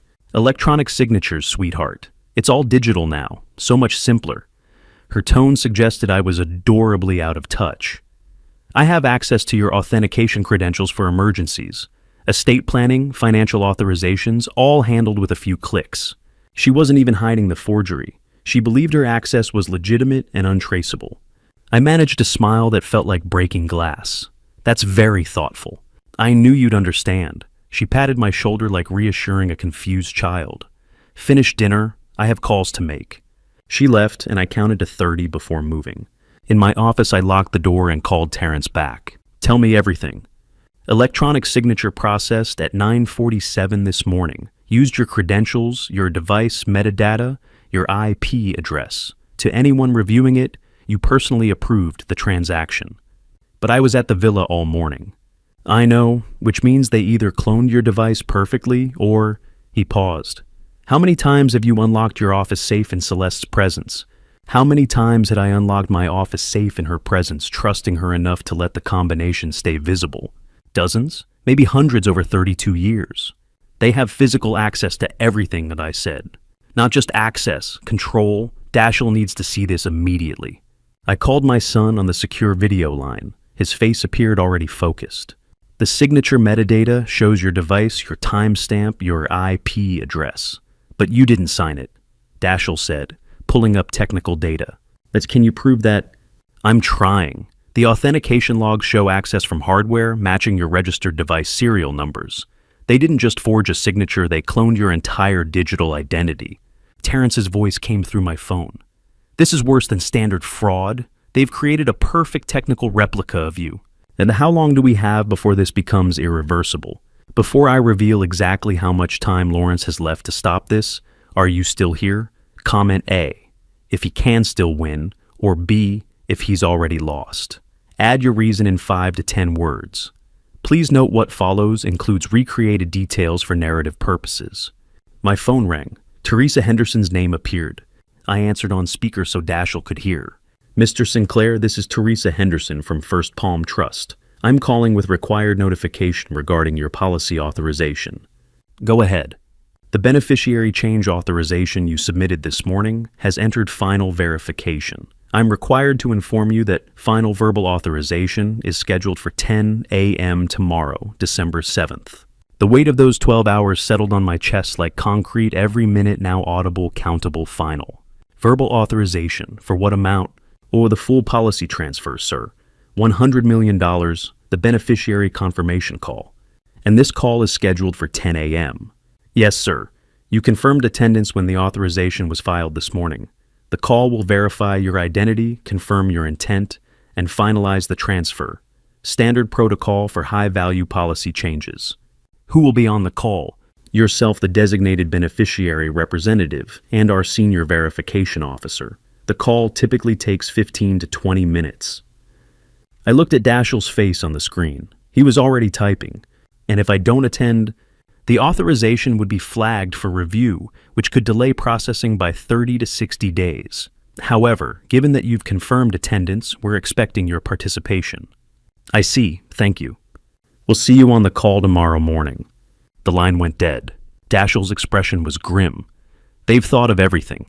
If you don't show up, it delays, but doesn't stop the process. And someone claiming to be you already confirmed attendance. Which means they're planning to either coerce me into making that call or make it for you, Terrence finished. Voice synthesis technology could fake your voice with enough recorded samples. We have less than 12 hours. The office door creaked open behind me. I spun to see Celeste in the doorway, backlit by hallway light, her smile sharp in the dim office. It's still working so late, darling, she said, honey sweet. You'll need your rest? We both have an important phone call to make in the morning. She knew. She knew about the verification call. She knew about the 10 a.m. deadline. She knew I'd received the notification. And she was here to make sure I understood exactly what would happen if I didn't cooperate. Just finishing some emails, I said, closing my laptop to hide Dashel's face. I'll be up soon. Don't be too long. Her smile never wavered. Tomorrow's a big day for both of us, for our whole family, really. The beginning of a new chapter. She closed the door, footsteps retreating. I reopened the laptop. Dashel was still there, his expression matching my cold fury. She's going to try to force you to make that call, he said. I know. What are you going to do? I looked at the clock. 11:47 p.m. Less than 11 hours until the verification call that would transfer everything I'd built to the woman who'd spent a decade planning my elimination. I'm going to sleep in my office tonight, I said, with the door locked. And tomorrow morning, we're going to find out exactly how desperate she really is. I waited until Celeste's breathing steadied into sleep before I slipped from our bedroom and texted the emergency code, Red Dawn. She'd invited me to bed with honey-sweet reassurance about tomorrow's call, explaining how simple it would be, how quickly we could finalize everything together. I'd nodded, played exhausted, let her believe I was accepting the inevitable. Now at 1:47 a.m., I descended the back stairs to the villa's in-house legal office where Desmond and Terrence were already waiting, laptops open, coffee brewing. Desmond looked up, his 71 years showing in the lines around his eyes. How long do we have? Less than 8 hours until the verification call, I said, locking the door behind me. They've scheduled it for 10 a.m. Someone will impersonate me or coerce me into authorizing the transfer. Terrence pulled up a timeline on his screen. Then we shift from investigation to active defense. Now. Agreed, Desmond said, opening a new document. Then we file for an emergency TRO before the banks open at 9 a.m. And I trigger the AML compliance hold, Terrence added. Once anti-money laundering flags, the bank freezes everything automatically. I sat down at the conference table, the weight of 32 years of marriage pressing against 8 hours of strategic precision. Walk me through it. Desmond's fingers flew across his keyboard. Emergency temporary restraining order. We document the fraud pattern, the forged signatures, the cloned digital identity, the unauthorized policy transfer. Present it to a judge as identity theft in progress. The TRO freezes all accounts pending investigation, Terrence continued. But we need a judge's signature before 9 a.m. And the AML report, I asked. Goes directly to federal compliance, Terrence said. Once filed, the bank has no choice but to freeze. Anti-money laundering protocols override everything, even legitimate-looking authorizations. For the next 2 hours, we built our counter-trap with surgical precision. Desmond drafted the TRO application, citing specific fraud indicators. The electronic signature processed while I was provably elsewhere. The metadata inconsistencies Dashel had documented the suspicious beneficiary change timing. Terrence compiled financial forensics access logs, authentication records, the complete audit trail of unauthorized activity. Every forged signature, every cloned credential, every piece of evidence that someone had created a perfect digital replica of me. At 4:17 a.m., Terrence discovered something else. "And Lawrence, there's a second mechanism," he said, pulling up corporate filings. "Celeste has filed paperwork to access your voting shares in Sinclair Industries." I went cold. My chairman position. "She doesn't know you're the anonymous chairman," Desmond said slowly. "But she knows you hold significant voting shares through the family trust. If she gains control, she doesn't just get the money," I finished. "She gets operational control of the company itself." We were building a legal fortress in the dark, racing against a sunrise that would either reveal our ramparts or our graves. Terrence added the corporate seizure attempt to the AML report. Desmond incorporated it into the TRO application as evidence of systematic asset theft. The picture was becoming clear. This wasn't just insurance fraud. This was a complete hostile takeover of my entire financial identity. "What's the flaw?" I asked, watching them work. "There's always a flaw." Desmond looked up from his laptop. "You'll need to be at the courthouse when it opens at 8:30 a.m. for emergency filing. TROs require in-person appearance before a judge. And the AML report needs your live signature," Terrence added. "As the victim making the fraud claim under penalty of perjury, digital signature won't work. They'd argue it could be forged like everything else." The logistics crystallized into an impossible equation. Leave the villa before Celeste Wake's file at the courthouse by 8:30, trigger the AML freeze, stop the 10 a.m. verification call. "And if Celeste discovers I'm gone before the 10 a.m. call?" I asked. "Then she moves up the timeline," Terrence said quietly, "and we lose everything." By 5:30 a.m., we had both documents ready. The TRO application was 47 pages of evidence, witness statements, and forensic analysis. The AML report was a devastating portrait of identity theft and financial fraud, flagged for immediate federal review. Desmond printed 3 copies of each, organized them into leather portfolios with tab dividers and exhibits. Terrence loaded backup files onto encrypted drives. "The courthouse opens at 8:30, Desmond said.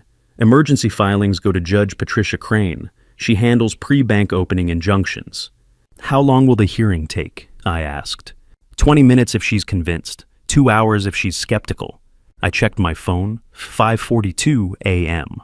Celeste's alarm was set for 7 a.m. She'd mentioned wanting to help me prepare for our important call, making sure I was rested and ready and fully cooperative.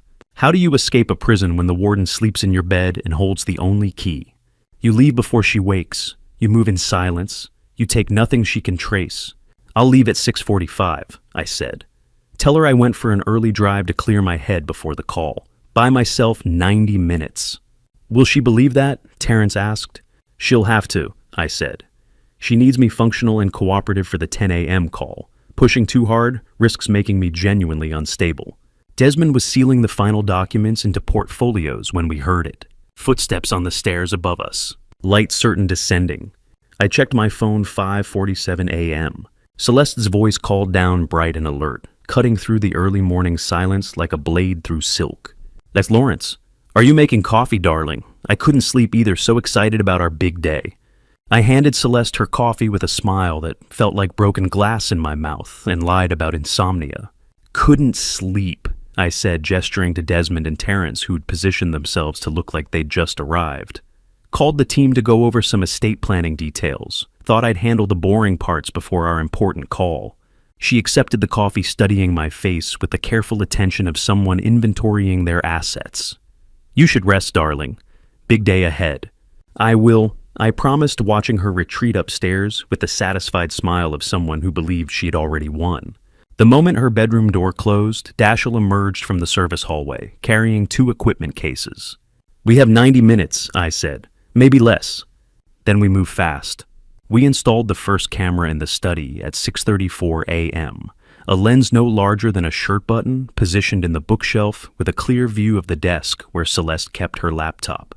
Dashiell's fingers worked with surgeon precision, routing cables through existing HVAC vents, hiding receiver units behind air returns. Camera in the study, audio in the living room, keystroke logger on her laptop. Dashiell whispered, moving to the next location. Everything admissible if we do this right. How long until she realizes? I asked, holding the ladder steady while he installed a microphone disguised as a smoke detector. If we're lucky, never. If we're not, it won't matter, because we'll already have what we need. We moved through the villa like surgical ghosts. Audio in the dining room, camera covering the main entrance, digital timestamp logger synced to the cellular network, creating an unalterable record of every captured moment. At 7:23 a.m., while positioning a camera in the living room, Dashiell pulled up Celeste's text messages on his tablet. The keystroke logger was already feeding him data. He went still. What me? I asked. He turned the screen toward me.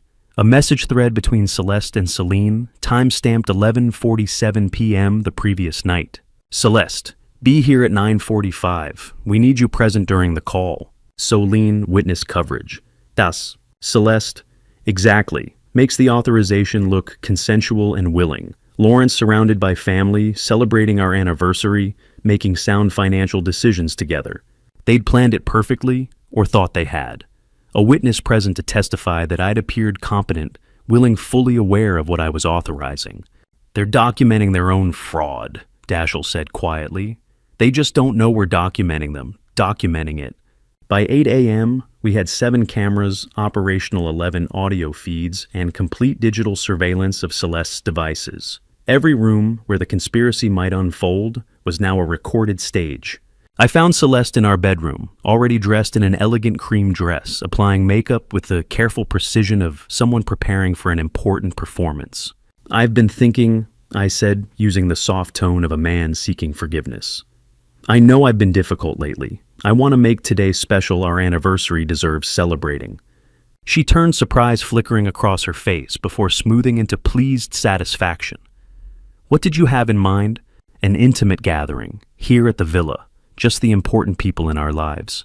I moved closer, playing the devoted husband with 32 years of practice. After we handle that business call this morning, we can enjoy the day together, small, intimate. You've never had to smile at someone while imagining their arrest, have you? It requires a particular kind of control, keeping your face warm while your thoughts run cold, maintaining eye contact while planning their downfall. What a wonderful idea, darling, Celeste said, her relief visible. After we handle that quick business call this morning, we can enjoy the day together. Exactly, I said. Make it memorable. She embraced me, and I felt her body relax against mine, the tension of anticipated resistance dissolving into satisfied certainty.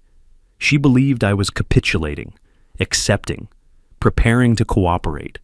I'll have Celine bring champagne, she said, already reaching for her phone. We should make this memorable. Already is, my dear, I said, watching her type the invitation. Already is.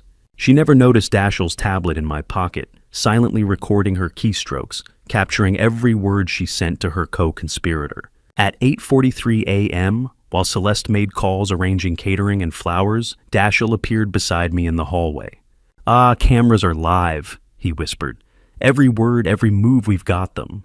And the backup feeds, uploading to 3 separate cloud servers in real time. If they discover the equipment, destroy it, burn down the villa, the evidence is already preserved and time-stamped. I returned to the living room where Celeste was arranging flowers, humming softly, radiating the confidence of someone who'd planned everything perfectly. The clock read 8:47, 1 hour 13 minutes until the call that would determine whether I kept everything or lost it all. Then I understood the true brilliance of the party gambit. By inviting witnesses myself, by appearing eager and celebratory, by surrounding myself with people I'd personally asked to attend, I was creating legal documentation of my mental competency and free will. Any attempt to coerce me during the call would be immediately provable as fraud. The contrast between my willing, competent behavior before the call and any signs of pressure during it would be stark, undeniable. Celeste had planned to use witnesses to prove my consent. I'd turned her own strategy into proof of her coercion. The next hour passed in carefully choreographed domesticity. I helped Celeste arrange the living room. I sampled champagne. I played the devoted husband with such conviction that I almost believed it myself. At 9:52 a.m., 8 minutes before the verification call, the doorbell rang. Through the newly installed camera feed displayed on Dashiell's tablet, I watched Celine Redmond enter carrying champagne and file folders, the champagne for show, the folders for the real business. Behind her, a man I'd never seen before stepped into my home. He was carrying what looked unmistakably like notary certification equipment. The champagne was French, the guests were wealthy, and my wife was destroying me one smile at a time. The notary had certified nothing. The verification call had never happened.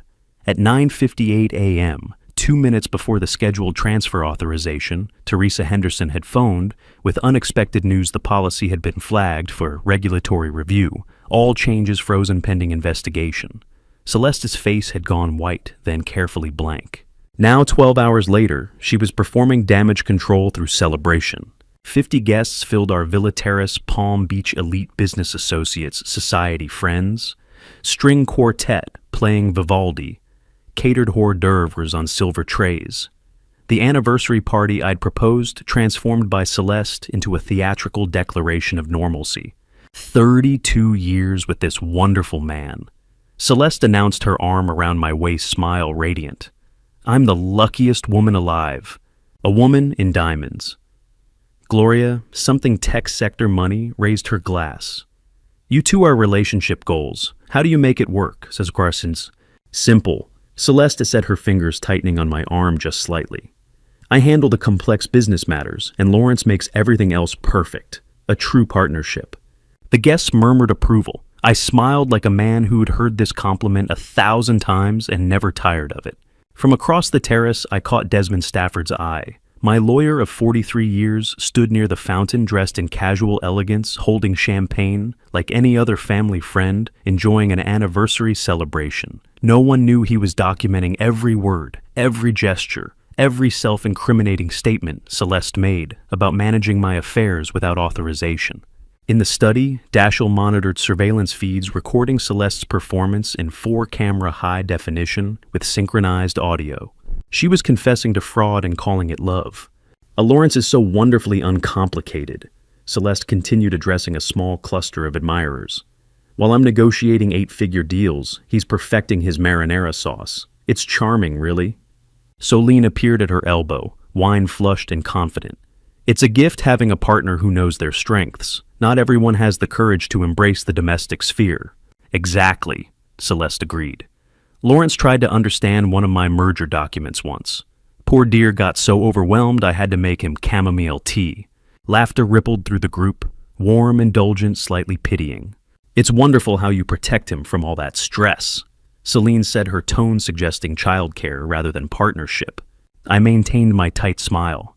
She's always been the financial mind in our family. The only financial mind, Celeste corrected, gently patting my chest. But that's what makes us work. I handle everything complicated, and Lawrence makes our home beautiful. More champagne appeared. The string quartet shifted to something celebratory. Celeste's confidence grew with each glass, each admiring comment, each successful navigation away from this morning's failed authorization. She believed she was recovering, rebuilding her image, demonstrating her loving care of an intellectually limited but devoted husband. She didn't realize she was building my case. How many ways can you watch your own murder and keep smiling? 90 minutes into the party, emboldened by wine and Celine's encouragement, Celeste gathered the guests for a toast. I want to say something about my husband. She began, and the terrace quieted 50 faces turning toward us with champagne-warm attention. I stood beside her, the devoted house husband, knowing Dashiell was adjusting camera angles to capture her face in perfect clarity. Lawrence is the reason our marriage works, Celeste said, her voice carrying across the terrace with practiced projection. He understands his limitations and trusts me completely with the complex matters. Just yesterday, I had to sign some important insurance documents for him because reading legal paperwork makes him anxious. The guests made sympathetic sounds. Poor Lawrence. How fortunate to have such a capable wife. Could you imagine him in a boardroom? Celeste continued, building to her crescendo. I'd have to translate everything to Lawrence, the man who keeps our home running while I keep our empire growing. Glasses raised. Warm applause. I raised my own glass, noting how Desmond had positioned himself to hear every word, how 3 separate cameras were capturing this moment, how Celeste had just stated on camera that she'd signed documents for me without authorization because I was incapable of understanding them. The breaking point arrived not with thunder, but with laughter. 50 people applauding my supposed incompetence while cameras recorded my wife's confession. Careful, darling, I said very quietly. Your empire might have some structural issues you haven't noticed. Celeste's dismissive laugh was perfectly calibrated for her audience. See, he doesn't even understand metaphors. Adorable. More laughter. Warmer now. They loved this, the powerful woman, and her simple husband, domestic bliss with clear hierarchies. Solene raised her glass higher. To Celeste for having the strength to handle everything while keeping Lawrence protected and happy. To Celeste, the crowd echoed. I looked at my wife, really looked at her, and saw the moment she registered something wrong in my expression. A flicker of uncertainty crossed her face, quickly masked. But she'd seen it. The smile that didn't reach my eyes, the stillness that wasn't submission, the realization that I'd been performing too. As the guests applauded Celeste's toast, I set down my champagne glass with deliberate precision and looked directly at my wife. Darling, I said, my voice cutting through the laughter with quiet steel. I think it's time we showed our guests what empire you've actually been building. The terrace went silent. 50 faces turned toward me, some confused, some curious. All suddenly attentive to the shift in atmosphere, the way Celeste's smile had frozen into something brittle. Lawrence, she said softly, warning in her tone. No more chamomile tea, I said. No more protection from complex matters. I think our friends deserve the truth about which one of us has been building empires and which one has been stealing them. Celeste's smile never wavered, which told me everything I needed to know. She'd been expecting this moment. You're absolutely right, darling. She said, her voice warm, with what sounded like genuine delight. Let's show them. Let's show everyone how our partnership really works. She turned to the guests with practiced grace, transforming my challenge into invitation.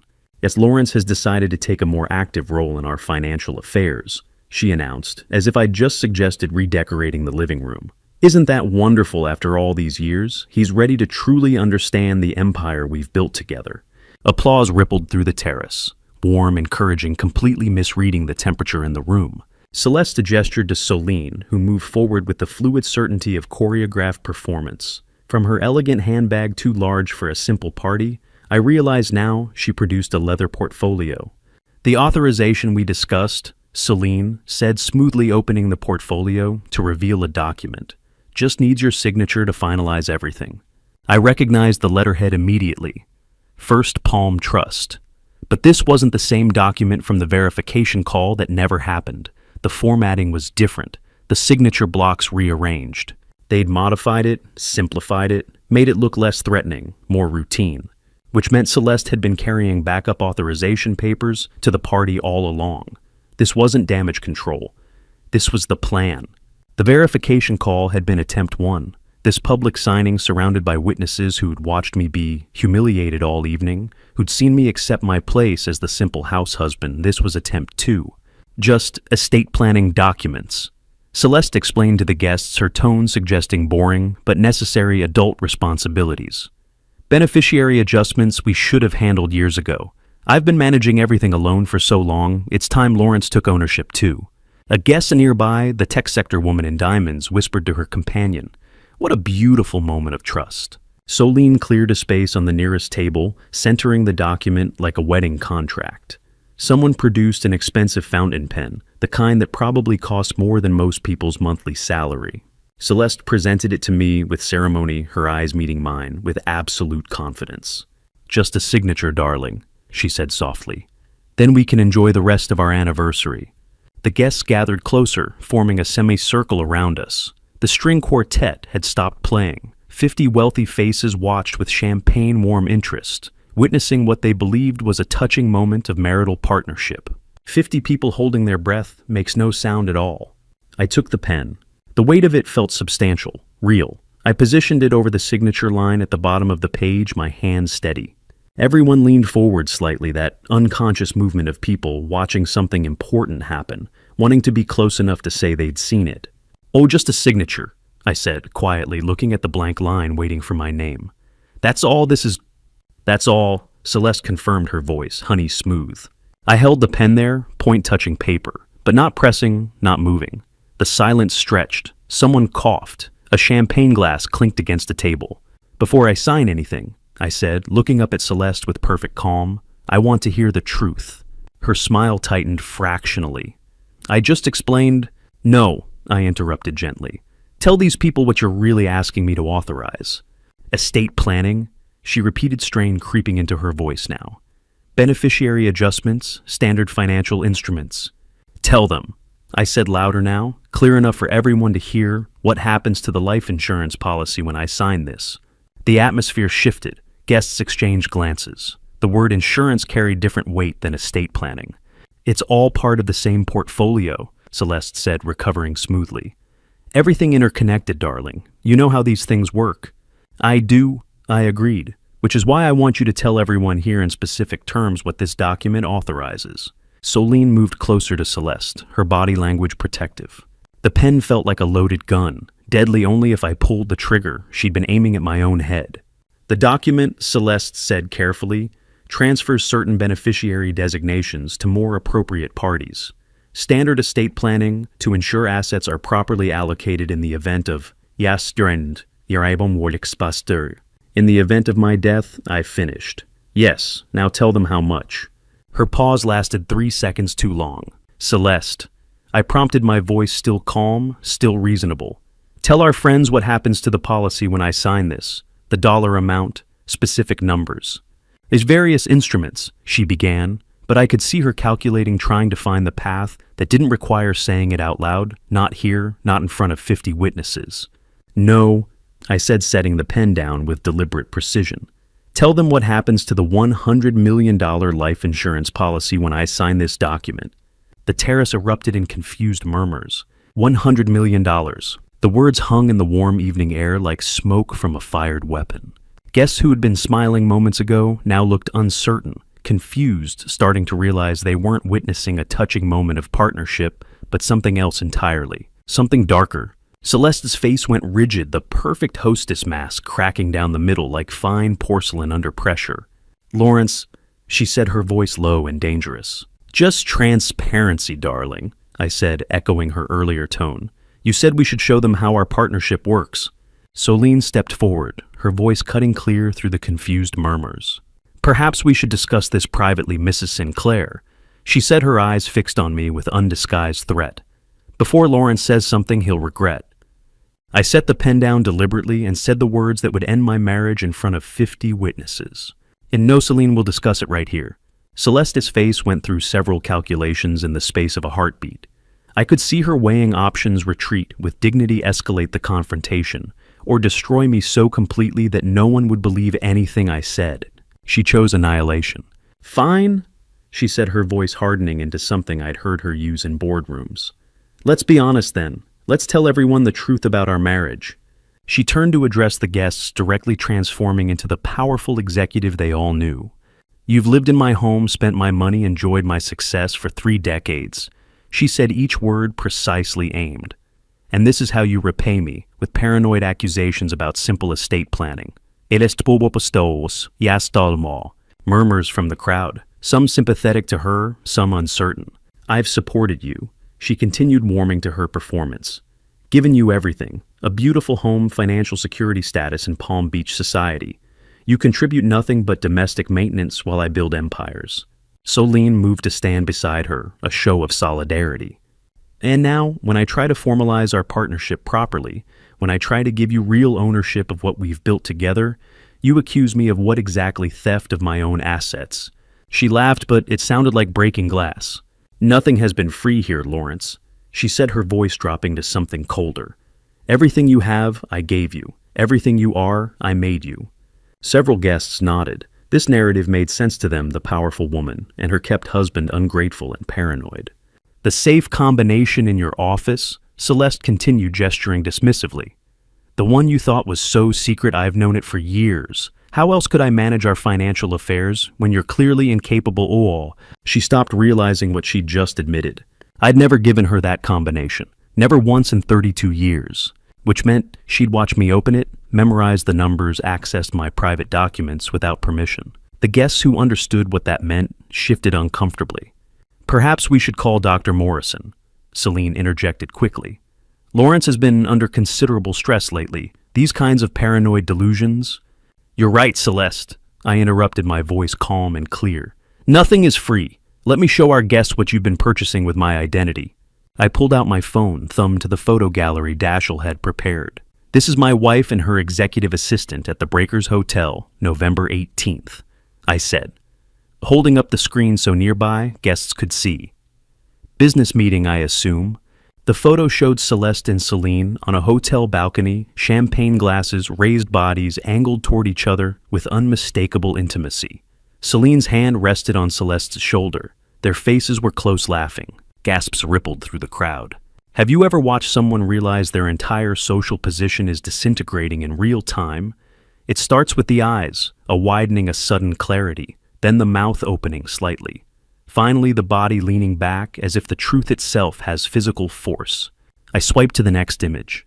And this is the insurance authorization with my forged signature filed 3 days ago without my knowledge. Notice the timestamp 9:47 a.m. December 4th. I was at the villa all morning. Someone cloned my digital identity to sign this remotely. More phones appeared in the crowd, now guests photographing my phone screen, documenting the evidence. That could be doctored, Celine said, her voice sharp with desperation. Digital evidence is easily manipulated. Dashiell, I called toward the study. Would you confirm the chain of custody for our guests? My son appeared in the doorway, laptop open, his face professionally neutral. Everything my father is showing you has been stored on encrypted servers with blockchain timestamps, Dashiell said, turning the laptop to display streams of data. The photographs, the documents, the authentication logs, all independently verifiable and admissible in court. He pulled up another screen. We also have live surveillance footage from today's party, he continued. Every conversation, every interaction time-stamped and preserved, including Mrs. Sinclair's statements about signing documents on my father's behalf because he's incapable of understanding them. The crowd had gone silent, horrified fascination replacing champagne warmth. I swiped to another photo, Celeste and Celine, at a restaurant, at a resort, at what looked like Celine's apartment. A pattern of intimacy spanning months, maybe years. In one image, Celine wore a distinctive gold bracelet, delicate with small diamonds. Is that, a woman's voice from the crowd sharp with recognition, the tech sector woman in diamonds? That's the bracelet you showed us last year, Celeste, the anniversary gift from Lawrence. Celeste went white. You told us it was so romantic, the woman continued louder now. How Lawrence had it custom made. Truth is a demolition charge, silent until the moment it detonates, then nothing remains but rubble and witnesses. Hey, this is insane, Celeste said, but her voice had lost its power. You're twisting everything, taking innocent photos and creating narratives. The affair is almost irrelevant, I said quietly. What matters is the systematic identity theft, the forged signatures, the attempted transfer of assets using my cloned credentials. Fraud, Celeste. Felony fraud.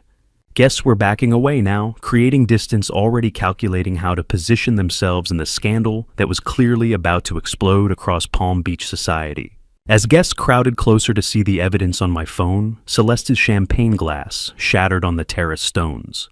She lunged forward, reaching not for me, but for my phone, her face twisted into something I'd never seen before.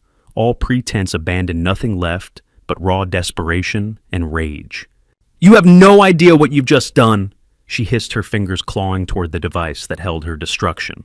I held the phone above my head as Celeste's manicured nails reached for it and nodded once to Dashiell across the terrace. He pressed send. Package sent. Dashiell announced loud enough for every guest to hear. Confirmed receipt by legal counsel and financial institutions. Celeste froze mid-lunge, her face cycling through shock rage and something close to terror. Like, what did you just... She started. My phone rang. I answered on speaker, holding it where everyone could hear. Mr. Sinclair, this is Teresa Henderson from First Palm Trust. Her voice was professional formal, carrying the weight of institutional authority. AML compliance hold is now active on all accounts pending investigation of unauthorized transactions. All access has been suspended as of this moment. Yes, thank you, Ms. Henderson, I said calmly. Please proceed with the freeze protocols we discussed. Already in progress. You'll receive written confirmation within the hour. The federal compliance team has been notified and will be reaching out directly. I ended the call. 50 guests stood in complete silence, phones forgotten, champagne forgotten, witnessing the systematic demolition of Celeste Sinclair's empire in real time. You can't send that, Celeste's voice cracked on the words, desperation bleeding through. We had an agreement. The terrace went even quieter if that was possible. An agreement between the house husband and the CEO. About what exactly? I let the question hang in the air, watching several guests make the connection. If there was an agreement, then Celeste knew far more about my corporate identity than she'd ever let on, which meant her fraud wasn't opportunistic desperation. It was targeted theft, planned and premeditated. What agreement was the darling? I asked softly. The one where you steal everything while I pretend not to notice, or the one where I disappear and you inherit it all?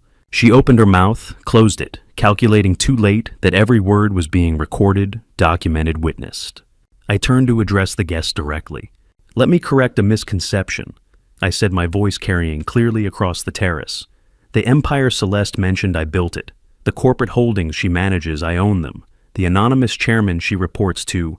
I paused, letting them see me, really see me for the first time. You're looking at him. Gasps, whispers. Phones appeared again this time, recording rather than photographing. That's impossible, Celeste whispered. You're just the house husband, I finished gently. That was always the point, wasn't it? You never asked why a man with my education chose domesticity. Stanford MBA, 40 years of corporate strategy, experience, anonymous controlling shareholder of a company worth $500 million. I moved closer to her, my voice dropping but still audible to our captive audience. You assumed weakness, fatal mistake. The moment you stop being invisible is the moment you become invincible. The policy you tried to transfer, I continued. My life insurance protecting my assets, the corporate shares you filed to access my voting rights controlling my company, the authorization you forged, my signature, my identity, my legal standing. I pulled up another document on my phone. Every transaction, every forged signature, every unauthorized access documented, time-stamped, and now in the hands of federal investigators. Identity theft, wire fraud, attempted grand larceny, each one a felony. Celeste's face had gone chalk white, her perfect composure completely shattered. Solene stepped forward, trying to salvage something. This is coercion. You're manipulating the situation, creating false narratives. Temporary restraining order was filed at 8:30 this morning. I interrupted, my tone matter of fact. Granted by Judge Patricia Crane at noon, your authorization void, your access to my accounts terminated, your conspiracy documented with blockchain verification and sworn testimony. Desmond Stafford stepped forward from the crowd, shedding his friendly guest persona like a coat.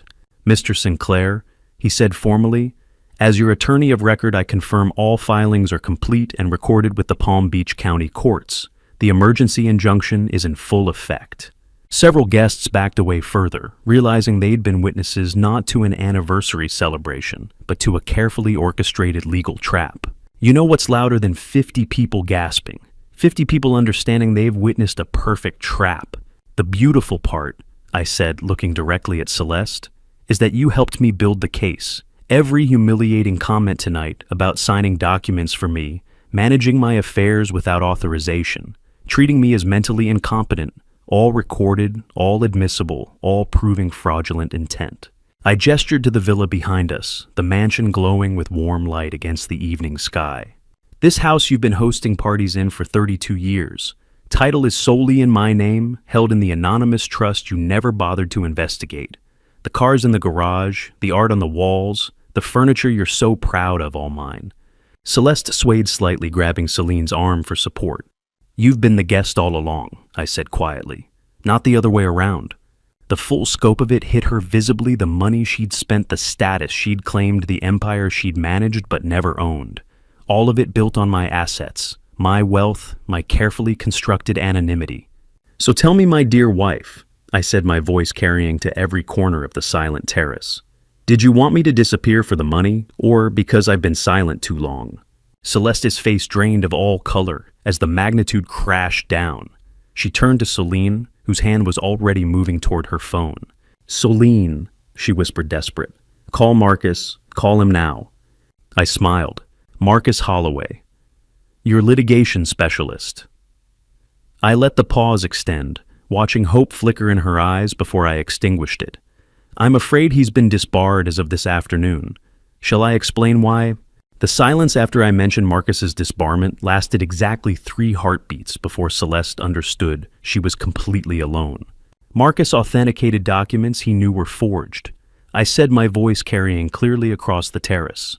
Filed notarizations for signatures he witnessed me never sign, submitted false affidavits to financial institutions. That's grounds for immediate disbarment.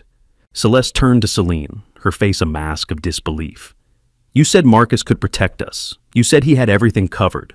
He thought he did, I said before Celine could answer. Until Desmond filed the bar complaint this afternoon with complete evidence of his involvement. Desmond stepped forward, his professional demeanor absolute. The bar complaint was filed at 2 p.m. today with full evidence. He confirmed. His license was suspended pending investigation by 4 p.m. Mr. Holloway is currently facing criminal charges for conspiracy to commit fraud and professional misconduct. Criminal charges! Celeste's voice cracked.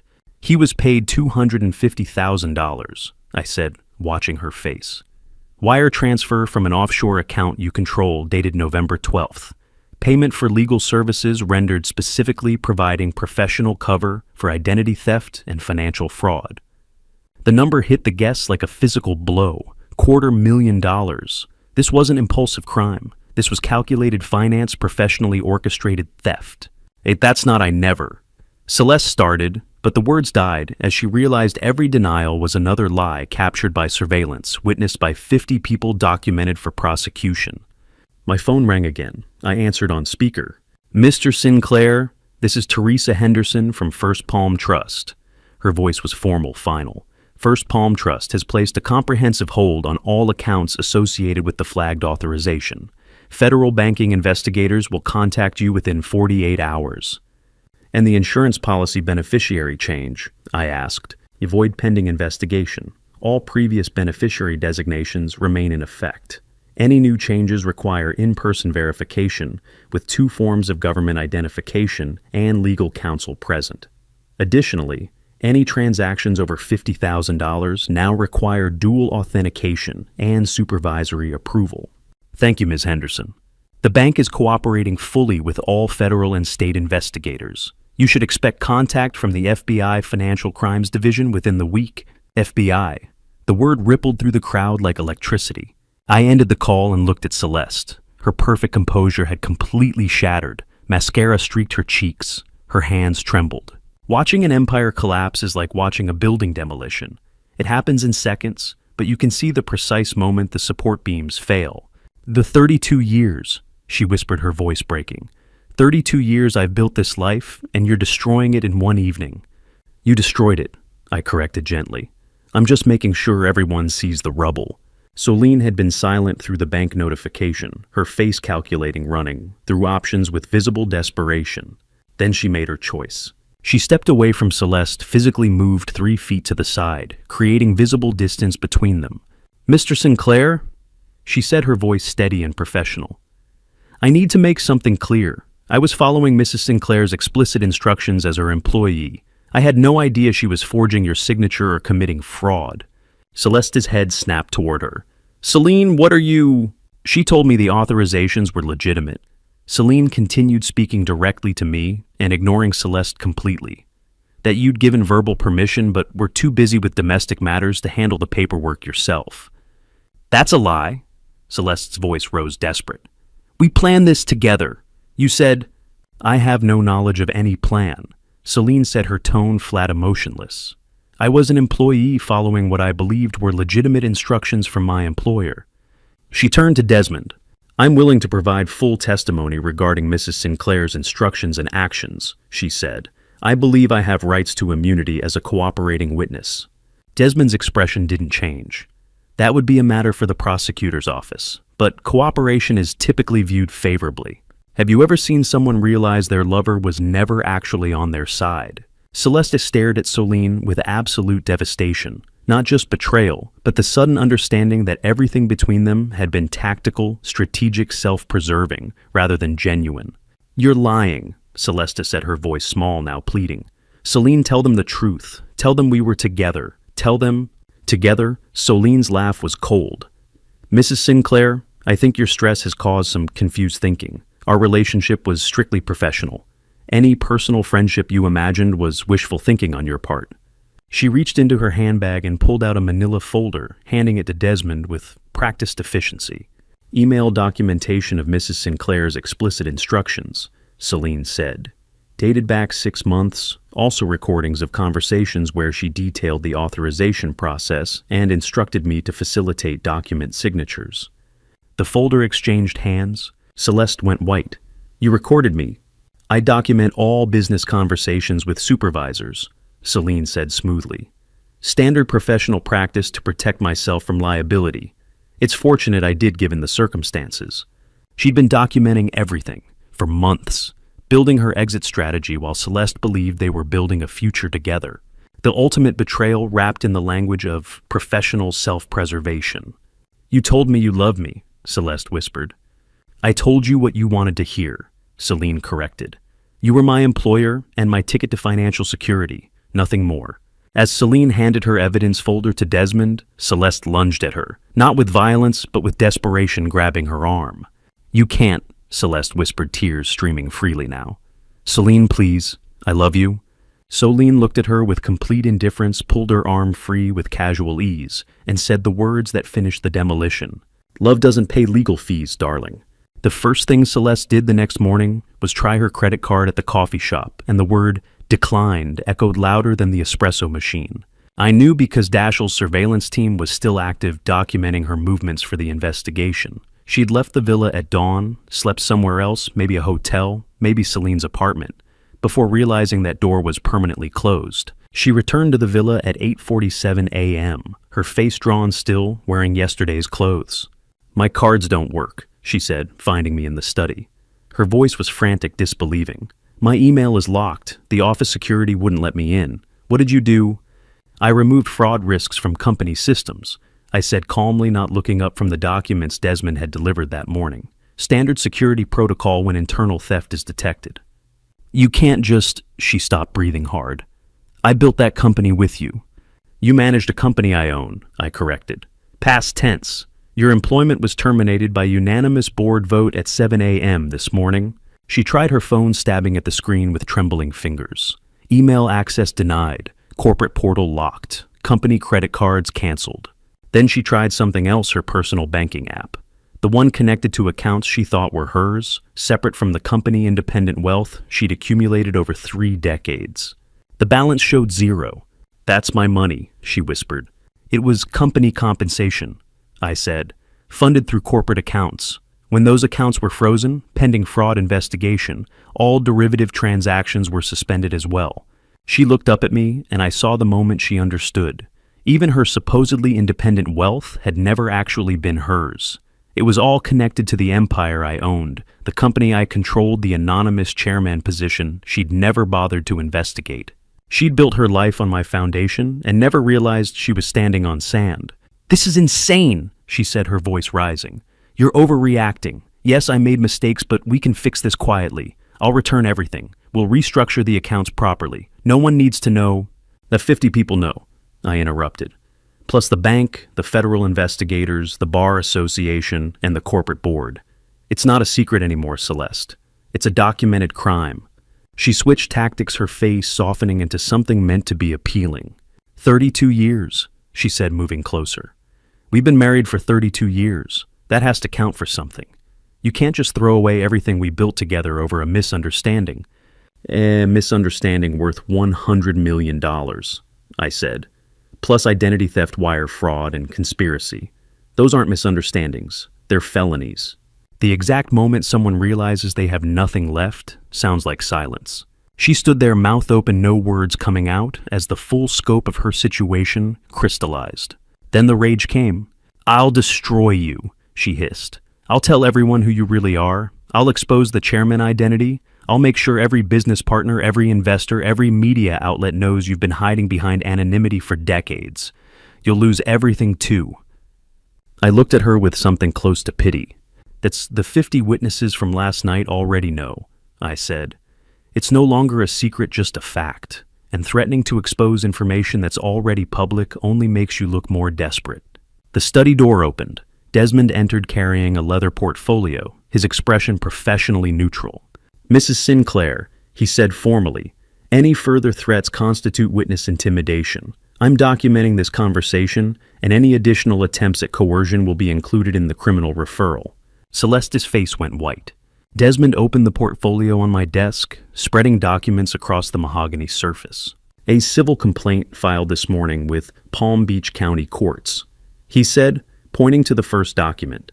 "We're seeking full restitution plus damages for attempted theft of assets valued at $100 million, plus punitive damages for fraud and breach of fiduciary duty." He moved to the next document, criminal referral to federal prosecutors for wire fraud, identity theft, and conspiracy to commit grand larceny.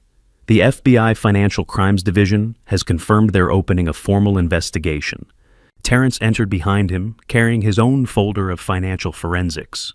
Corporate board voted unanimously to terminate Mrs. Sinclair's positions and revoke all company access, Terrence said, effective immediately. Additionally, we've frozen her compensation pending investigation of irregularities. Irregularities, Celeste's voice was hollow. Your compensation over the past decade, Terrence said, opening his folder. We found systematic inflation of salary, fabricated expense reports, and unauthorized bonuses. Total misappropriation approximately $3.2 million. The number hung in the air like smoke. She hadn't just tried to steal the insurance policy. She'd been stealing steadily, quietly for years. Legal proceedings are like glaciers. Once they start moving, they're unstoppable, and everything in their path gets crushed into dust. What happens now? Celeste asked, her voice barely audible. Desmond laid out the final documents, a timeline of legal proceedings, estimated court dates, potential criminal penalties. 5 to 15 years for wire fraud. 2 to 10 years for identity theft. Consecutive sentencing possible. Civil judgments that would bankrupt her completely. Professional reputation destroyed beyond repair. I signed each document methodically while Celeste watched. The civil complaint, the criminal referral, the corporate termination paperwork. Each signature made it more real, more inevitable, more institutional. As Desmond gathered the signed documents, Celeste looked at me with something approaching clarity, the desperate calculation of someone with no cards left to play. You're going to have me arrested, aren't you? She asked quietly. I paused, setting down my pen. Then I shook my head. No, Celeste, I said, meeting her eyes. I'm going to give you a choice.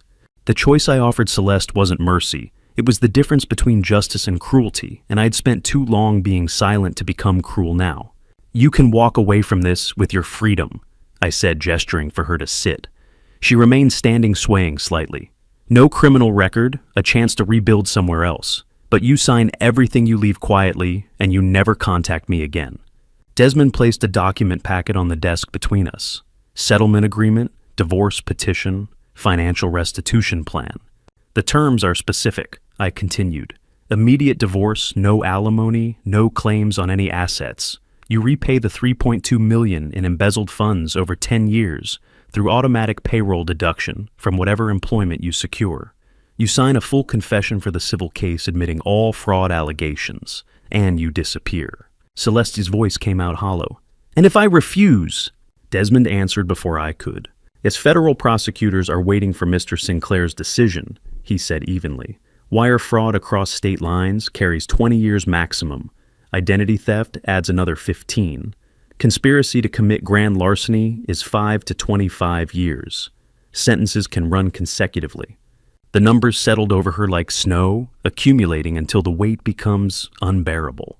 You have 48 hours to decide, I said. Sign the settlement or I authorize the criminal referral. There is no third option. The restitution, Celeste said, her voice cracking. Where does it go?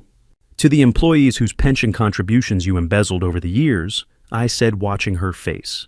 Terrence traced the funds. You didn't just inflate your compensation, you systematically diverted pension, matching that should have gone to 300 workers. The restitution makes them whole. She'd stolen from people who trusted her, who believed their retirement was secure, who thought she was protecting their interests.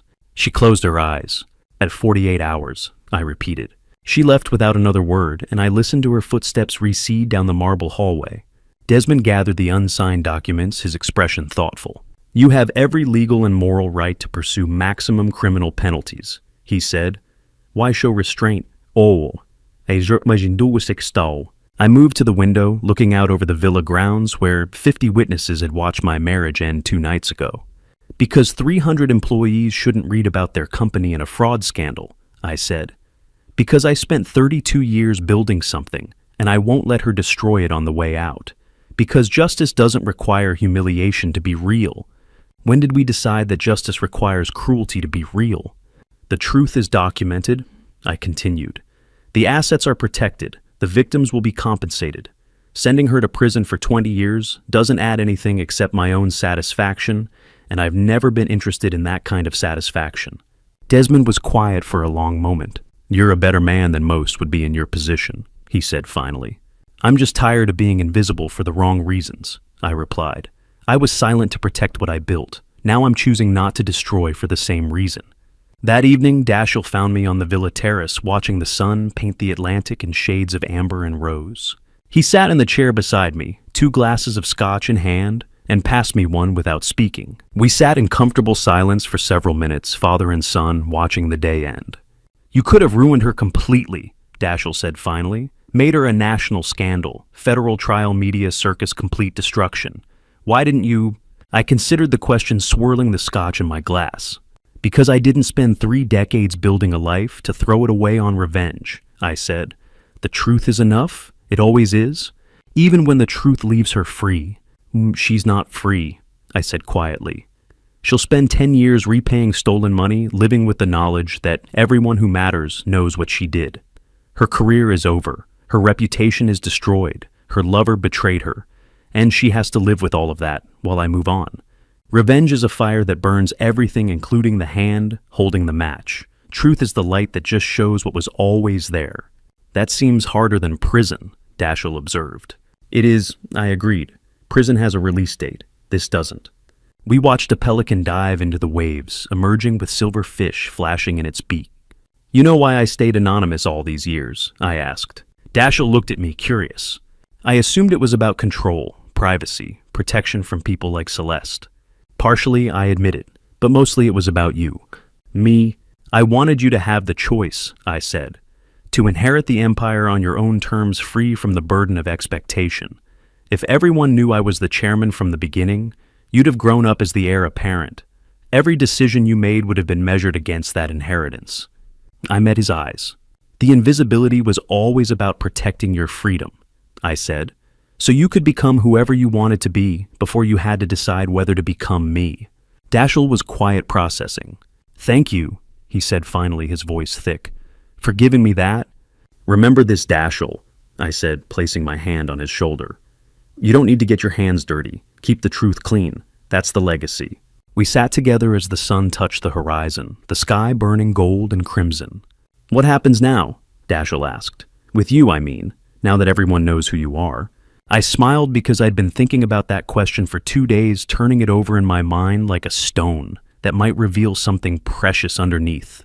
Now, I said, I get to decide who I want to be when I'm not invisible anymore. The villa felt larger when it was empty, every room echoing with the silence of things that were finally permanently over. 1 week had passed since the anniversary party that ended my marriage. 7 days since 50 witnesses watched Celeste's empire collapse. 168 hours since I stopped being invisible. Dashiell found me in the study packing the last of my books into cardboard boxes. A Desmond called, he said. Celeste signed the final settlement documents yesterday. She's already gone. I nodded, sliding another volume into the box. Where? Arizona, Scottsdale, new name, new life. First restitution payment cleared this morning. And the company, I asked. Terrence says employee morale is actually up, Dashiell said, leaning against the doorframe. Transparency about the fraud attempt and your identity made people trust the leadership more, not less. 3 clients called to express support. 2 new contracts signed this week. The truth had done what silence never could. It had built trust. Celine, I asked. Immunity granted in exchange for full cooperation. She's testifying in the Marcus Holloway disbarment proceedings. After that, she disappears too. The quiet machinery of justice proceeding without drama or spectacle. No sensational trial, no media circus. Just documented truth and consequences delivered with institutional efficiency. Exactly as it should be. I sealed the box and looked around the study. 32 years of my life had passed in this room, and I was leaving with 6 boxes of books, a folder of photographs, and complete freedom. I bought a house, I said. I know, the realtor called to confirm closing. No, I corrected. I mean, I bought it under my own name. Not a trust, not an LLC, not an anonymous holding company, just Lawrence Sinclair, visible and present. Dashiell smiled. First public property ownership in 3 decades. First of many things, I agreed. We moved through the villa room by room, collecting only what mattered. Photographs of Dashiell as a child, my father's watch, books I'd read and reread, a painting my mother had loved. I left behind everything that represented the old performance, the gilded cage of Palm Beach society, the house husband persona, the invisible life I'd constructed to protect what I built. The villa would sell within weeks. Some other couple would fill it with their own carefully constructed illusions, their own performances, their own secrets. I wish them better luck than I'd had. 32 years in this house, Dashiell said, as we loaded the last box into his car. Are you really okay just walking away? I looked back at the villa, white stucco and Spanish tile, perfectly manicured grounds, ocean view worth $30 million. I'm not walking away from anything, I said. I'm walking towards something. There's a difference. Freedom isn't the absence of chains. It's walking away from the person who convinced you to wear them willingly. What comes next? Dashiell asked. For you? I climbed into the passenger seat, watching the villa shrink as we pulled away. The truth is, I don't entirely know, I admitted, but I know what I'm done with hiding who I am to make someone else comfortable, performing domesticity while building empires in secret, being invisible to protect myself from people who should never have had access to me in the first place. We drove in comfortable silence for several miles, the Palm Beach mansions giving way to highway, the ocean disappearing behind us. I scheduled my first public board meeting as the named chairman. I said, 2 weeks from now, no more anonymous votes, no more hidden proxy authorities, just me visible and accountable. How does that feel? Dashiell asked. Yet terrifying, I admitted. Liberating, both at once. The rearview mirror showed the villa disappearing behind palms and ocean mist, and I felt nothing but relief. I want you there, I continued, at the board meeting, as my successor in training, if you're interested. Dashiell glanced at me surprised. You're offering me the company. Eventually, when you're ready, when you've decided that's what you want, not because I built it, but because you want to build it further. The choice I tried to protect for you all these years. He was quiet processing. I'd like that, he said finally. Working with you, learning from you, building something together instead of in parallel. Then that's what we'll do, I said. In the light, where people can see us. We merged onto I-95, heading north the highway, stretching toward futures neither of us had fully imagined yet. No regrets about how it ended, Dashiell asked. With Celeste, with the scandal, with everything becoming public. I thought about the question, carefully watching the Florida landscape blur past. None, I said. Nothing is free, especially betrayal, and the price always comes due on the day it's supposed to come. The words felt true, final, complete. She paid hers, Dashiell observed. And I earned mine, I said. Freedom, visibility, the chance to stop performing and start living. We drove for another hour in companionable silence, each lost in our own thoughts about what came next. As we crossed the state line into Georgia, Dashiell asked the question I'd been waiting for. Yes, are you scared? He said. To finally be visible after all these years, to have people know who you really are. I thought about it, really, thought about it turning the question over in my mind like a stone examined in sunlight. No, I said and meant it completely. I'd spent 32 years being invisible to everyone except myself. I knew who I was. I knew what I'd built. I knew my own worth. I looked at my son, seeing the understanding in his eyes. Now, I said, the world can finally see what I'd always known was there. And to you listening to my story, remember this silence isn't always golden. I spent 32 years being invisible, protecting what I built while someone I trusted was stealing it. Don't make my mistake. Don't confuse silence with strength. I thought staying hidden was strategic. But what I was really doing was giving someone the perfect opportunity to betray me without consequences. Here's what I learned, and I pray you never have to learn it the hard way. Justice delayed comes with a cost. Every day I stayed silent, I paid for it in peace and trust. I believe God put me through this to teach me that truth isn't just about being right, it's about being free. Clean truth spoken with dignity is more powerful than revenge. You don't need to destroy someone to stop them from destroying you. You just need to stop being invisible. If this story resonated with you, leave a comment. Have you ever had to choose between revenge and justice, between exposing someone publicly or handling things quietly? If you know someone who needs this message about truth and timing, please share it. And if you appreciate stories about dignity in difficult moments, consider subscribing. Thank you for staying until the very end. Your time matters. Please note, while this story contains fictionalized details for narrative impact, the lesson about choosing truth over silence is real.